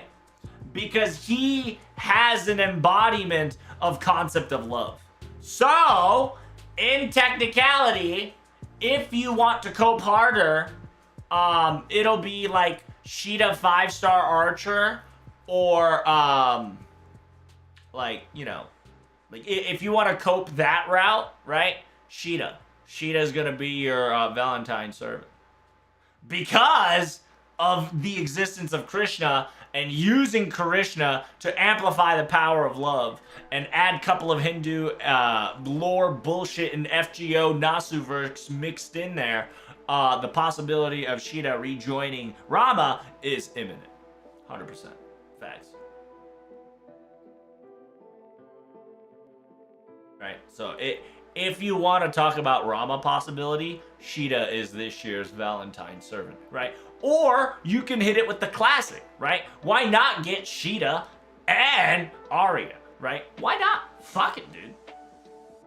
2 servants in a Valentine's Day impossible? You're not wrong. You're not wrong there, Toy Soldier. But everything has exceptions. I ain't gonna lie to you. Everything ain't gonna have exceptions. This might be the first year that they might give out 2 Valentine's Day servants. Who knows, right? I'm just saying it is a 1000% copium, but the possibility exists. Because the moment you think there's a pattern, they like to break those patterns. They've been doing this pattern for 8+ years, okay? So there's a possibility that they might fucking come and slide and punch your balls. Just don't forget. And don't forget to click on that rogueenergy.com discount code TLT for 20% off on your purchases. And if you don't know what Rogue is, it's Rogue Energy Drink. You want that delicious sugar-free energy drink, powder, on the go, want some samples? Just click on that link. Type in TLT, 20% off. They need to get crazy this year to recover people's trust, so I can see it happening. It could happen, right? Like, don't get it twisted. When I say things out loud, there's some possibilities to it, right? There's a strong possibility. It's not a canonical event. I'm just giving you guys strings that you can latch onto, whether it's hypercopium or it's a possible future circumstances that I usually predict like a year or 2 ahead. Because if you don't know, we've been predicting some disgusting things over the years, and we've practically predicted a lot of things. Like, not to 1-to-1 degree, because you can never 1-to-1 Nasu shenanigans to an extent. But we basically got the basic concepts down, right? Like, we knew that we're going to have Atlantis. If there's Atlantis, it's going to be Olympus. If there was going to be 2-parters, right? At the same time, we predicted LB6 was going to be in Britain. It was going to be talking about fairies, and it technically did talk about the fairies, but you know, it weren't our fairies.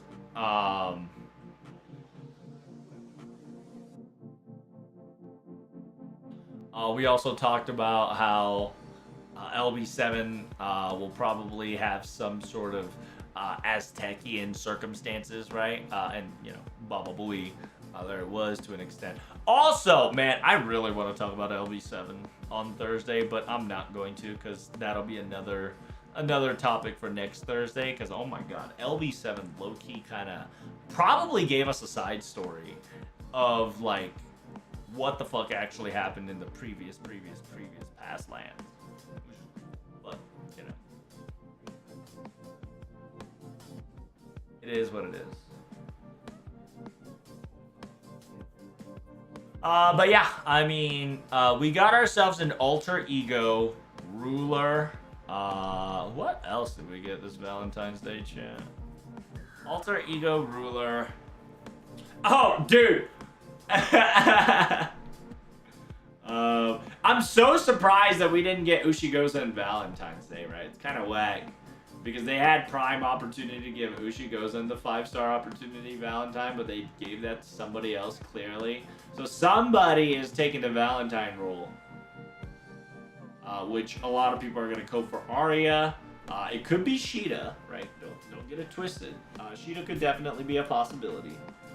On top of that, it could also be, I don't know. It could be a lot of XYZ female servants, so my copium, right? Hella hard copium is my daughter, right? The phoenix bird. But that's like, that's my dimensional copium. You know what I'm saying? That is a alternative timeline dimension copium that I am breathing upon. Just want my dino bros. I mean, it is what it is. That ain't happening. Like, I'm gonna tell you straight up, whatever the fuck you want there that might start with a C, That's anniversary. That's just hands down anniversary. Like, ain't no shot. Simultaneously, they were joking about him during staff talk and be like, let's make him. So, from the current standpoint, he's not being built yet. But at the same time, it could be a ruse to kind of be like, yeah, right, we want him. What about Aphrodite? You say Aphrodite, but you might not be close. You might not be far from the truth, right? You might not officially get Aphrodite, but you might actually get a avatar of Aphrodite once again, right? Because if you don't know, technically we do have a couple of avatars and components of Aphrodite in FGO, but we might actually like either get a direct avatar and not like a piece or not like an essence. So who knows, right?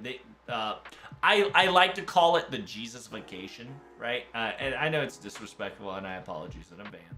But it's like that, right? It's the Persuado shenanigans that they would use a very important Fate/Type Moon character and add a very powerful divinity source into it, allowing them to be that personification, right? So Aphrodite might work, right? And it could be a rim face. That I can guarantee you can definitely be a dimension copium for rim faces out there. And the possibility of Aphrodite is there because Aphrodite has been mentioned not only in 5.2, but in tower events and circumstances and left and right. So they might finally surprise us with a little Aphrodite. Could happen.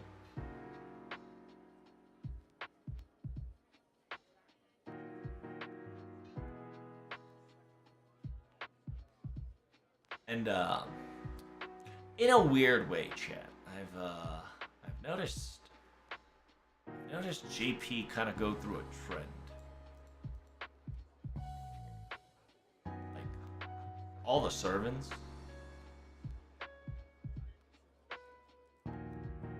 kind of young, acting young. It's kind of sus. And all the males, right? All the males are going to be like old man to like rambunctious young boy. You get what I mean? Right? Like young man to an old man, rambunctious young boy. It's kind of sus. Kind of sus, doesn't it? And then we've got Uchi Gozen, right? Obviously, the little form, right? Best case scenario, we can cope for an older form. Best case scenario, she'll have an Ibuki 3rd Ascension and pop the fuck off, but I highly doubt it, just because if you have FGO material book number 3, looking at Raiko, or if you're looking at Raiko/Shuten material, I think it was one of them. There is a specific voice line that specifically says, I'm jealous of Shuten, right? I'm jealous of Shuten. That's written by Uchi Gozen. And this is like the clear case of her copy-pasting Shuten's model, right? Because of the body textures and whatnot. And the armor sequence of Ibuki here, to an extent, right? And this is just like a perfect model to just kind of copy and paste Shuten's ideals, right? And just kind of slapped it on her.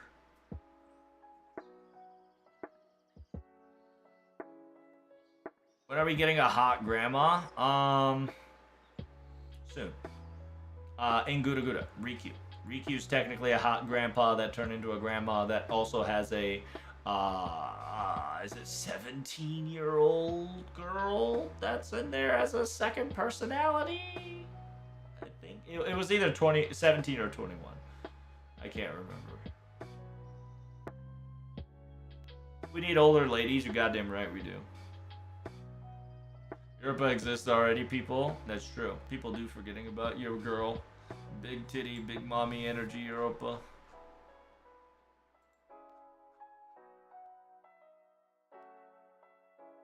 The sad thing about Europa is that, like, because she's not meta, she's, like, already forgotten, which kind of blows, even though she's pretty good.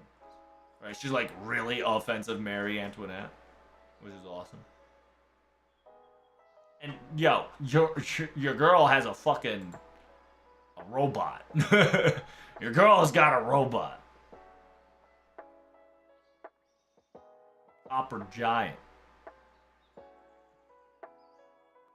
Not Copper. The Bronze Giant, excuse me. Not Copper.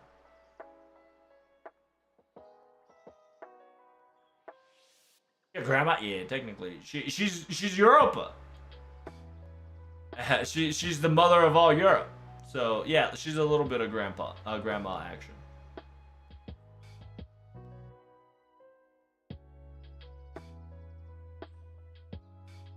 She is technically the embodiment of all Europe. So, she is Mother Europa, aka Mother Europe. Right? You have your Mother Russia, you have your Mother Europa right there. But anywho's, clearly you can see these things coming in hot. Remember, tonight / tomorrow is going to be Fate Grand Order. Gets no Buncho. So this is going to be the quote-unquote, the Waxing Moon Blade, the Blade Windrunner.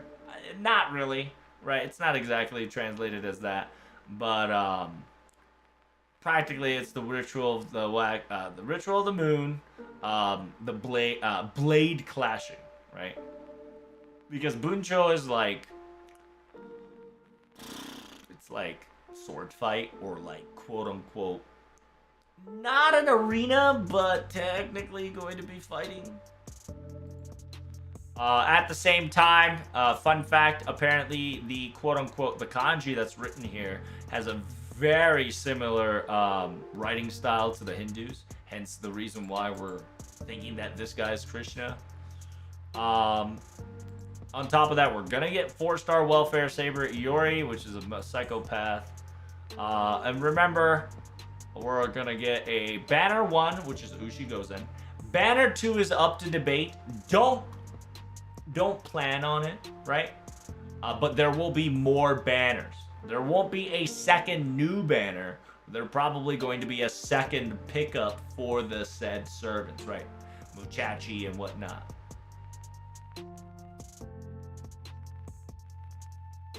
Nine hours till event starts, so we should do it. Yep.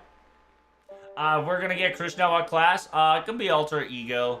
It could be a fuckboy class. So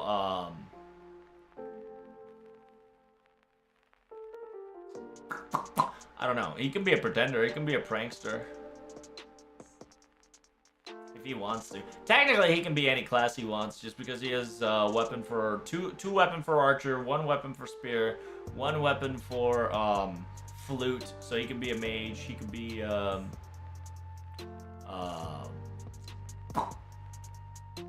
mean, he could technically be a writer as well. But low-key, I'm kind of sick of writers right now, just because we have like 2+ fucking writers right off back to back. We got back to back. So I do hope he does not ride the writer train.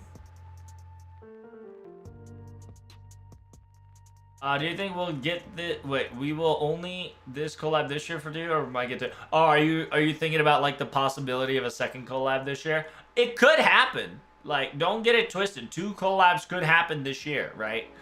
Because they never talked about the 9th anniversary. Like, 9th anniversary is a mystery anniversary because everybody and their mom is planning for 10th anniversary, right? The JP devs and the JP people, during the 8th and the 7th anniversary are hyping up the 10th anniversary. So, the 9th anniversary is kind of an enigma. But at the same time, if they want to gain our trust again...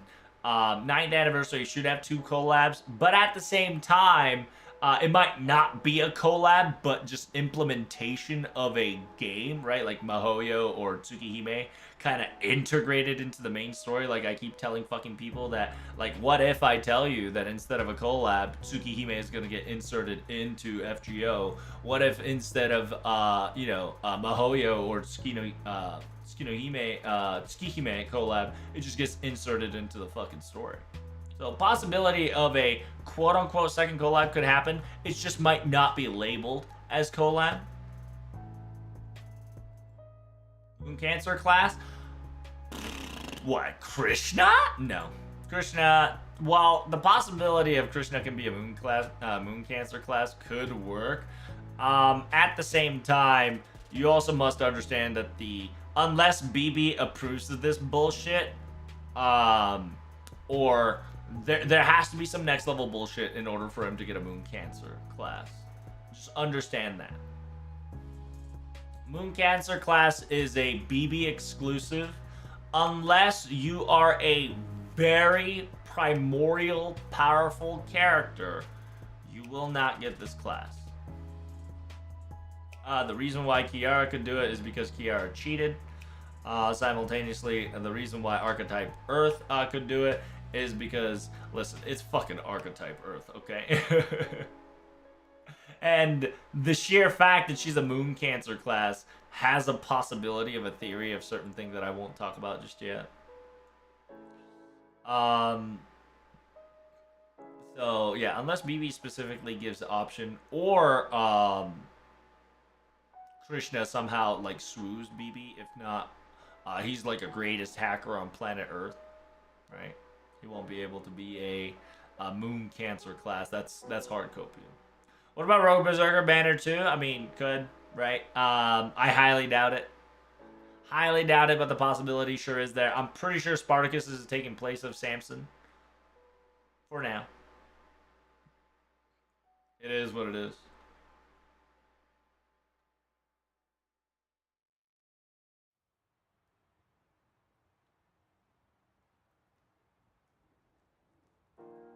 He'll threaten the moon with his lyrical beats. Hey, like I said, I'm not doubting you. Yes, the possibility is there. And on top of that, right? Who knows? He might be able to Pepe Jam the fucking music. I mean, Pepe Jam the actual moon. The possibility is endless with Nasim verse here. But other than that, I am out of here, guys. I would like to end the stream. I am a little tired. I got work tonight, so I kind of want to make sure we go to bed on a healthy note. So thank you guys so much for coming. Greatly appreciate it. I hope you guys enjoyed the story. Don't forget to follow me on YouTube. Don't forget to follow me on Twitter. And on Discord. Once you get on that Discord, don't forget to hit that Ayaya button, Chaos. Thanks for the stream. Ain't no problems. Remember, tomorrow, chat, we're going to have ourselves a JP event reading plus banners. I'll probably roll for Ushigo's in couple rolls here and there. We can gamba. And after we do some gamba, we're going to be reading JP event.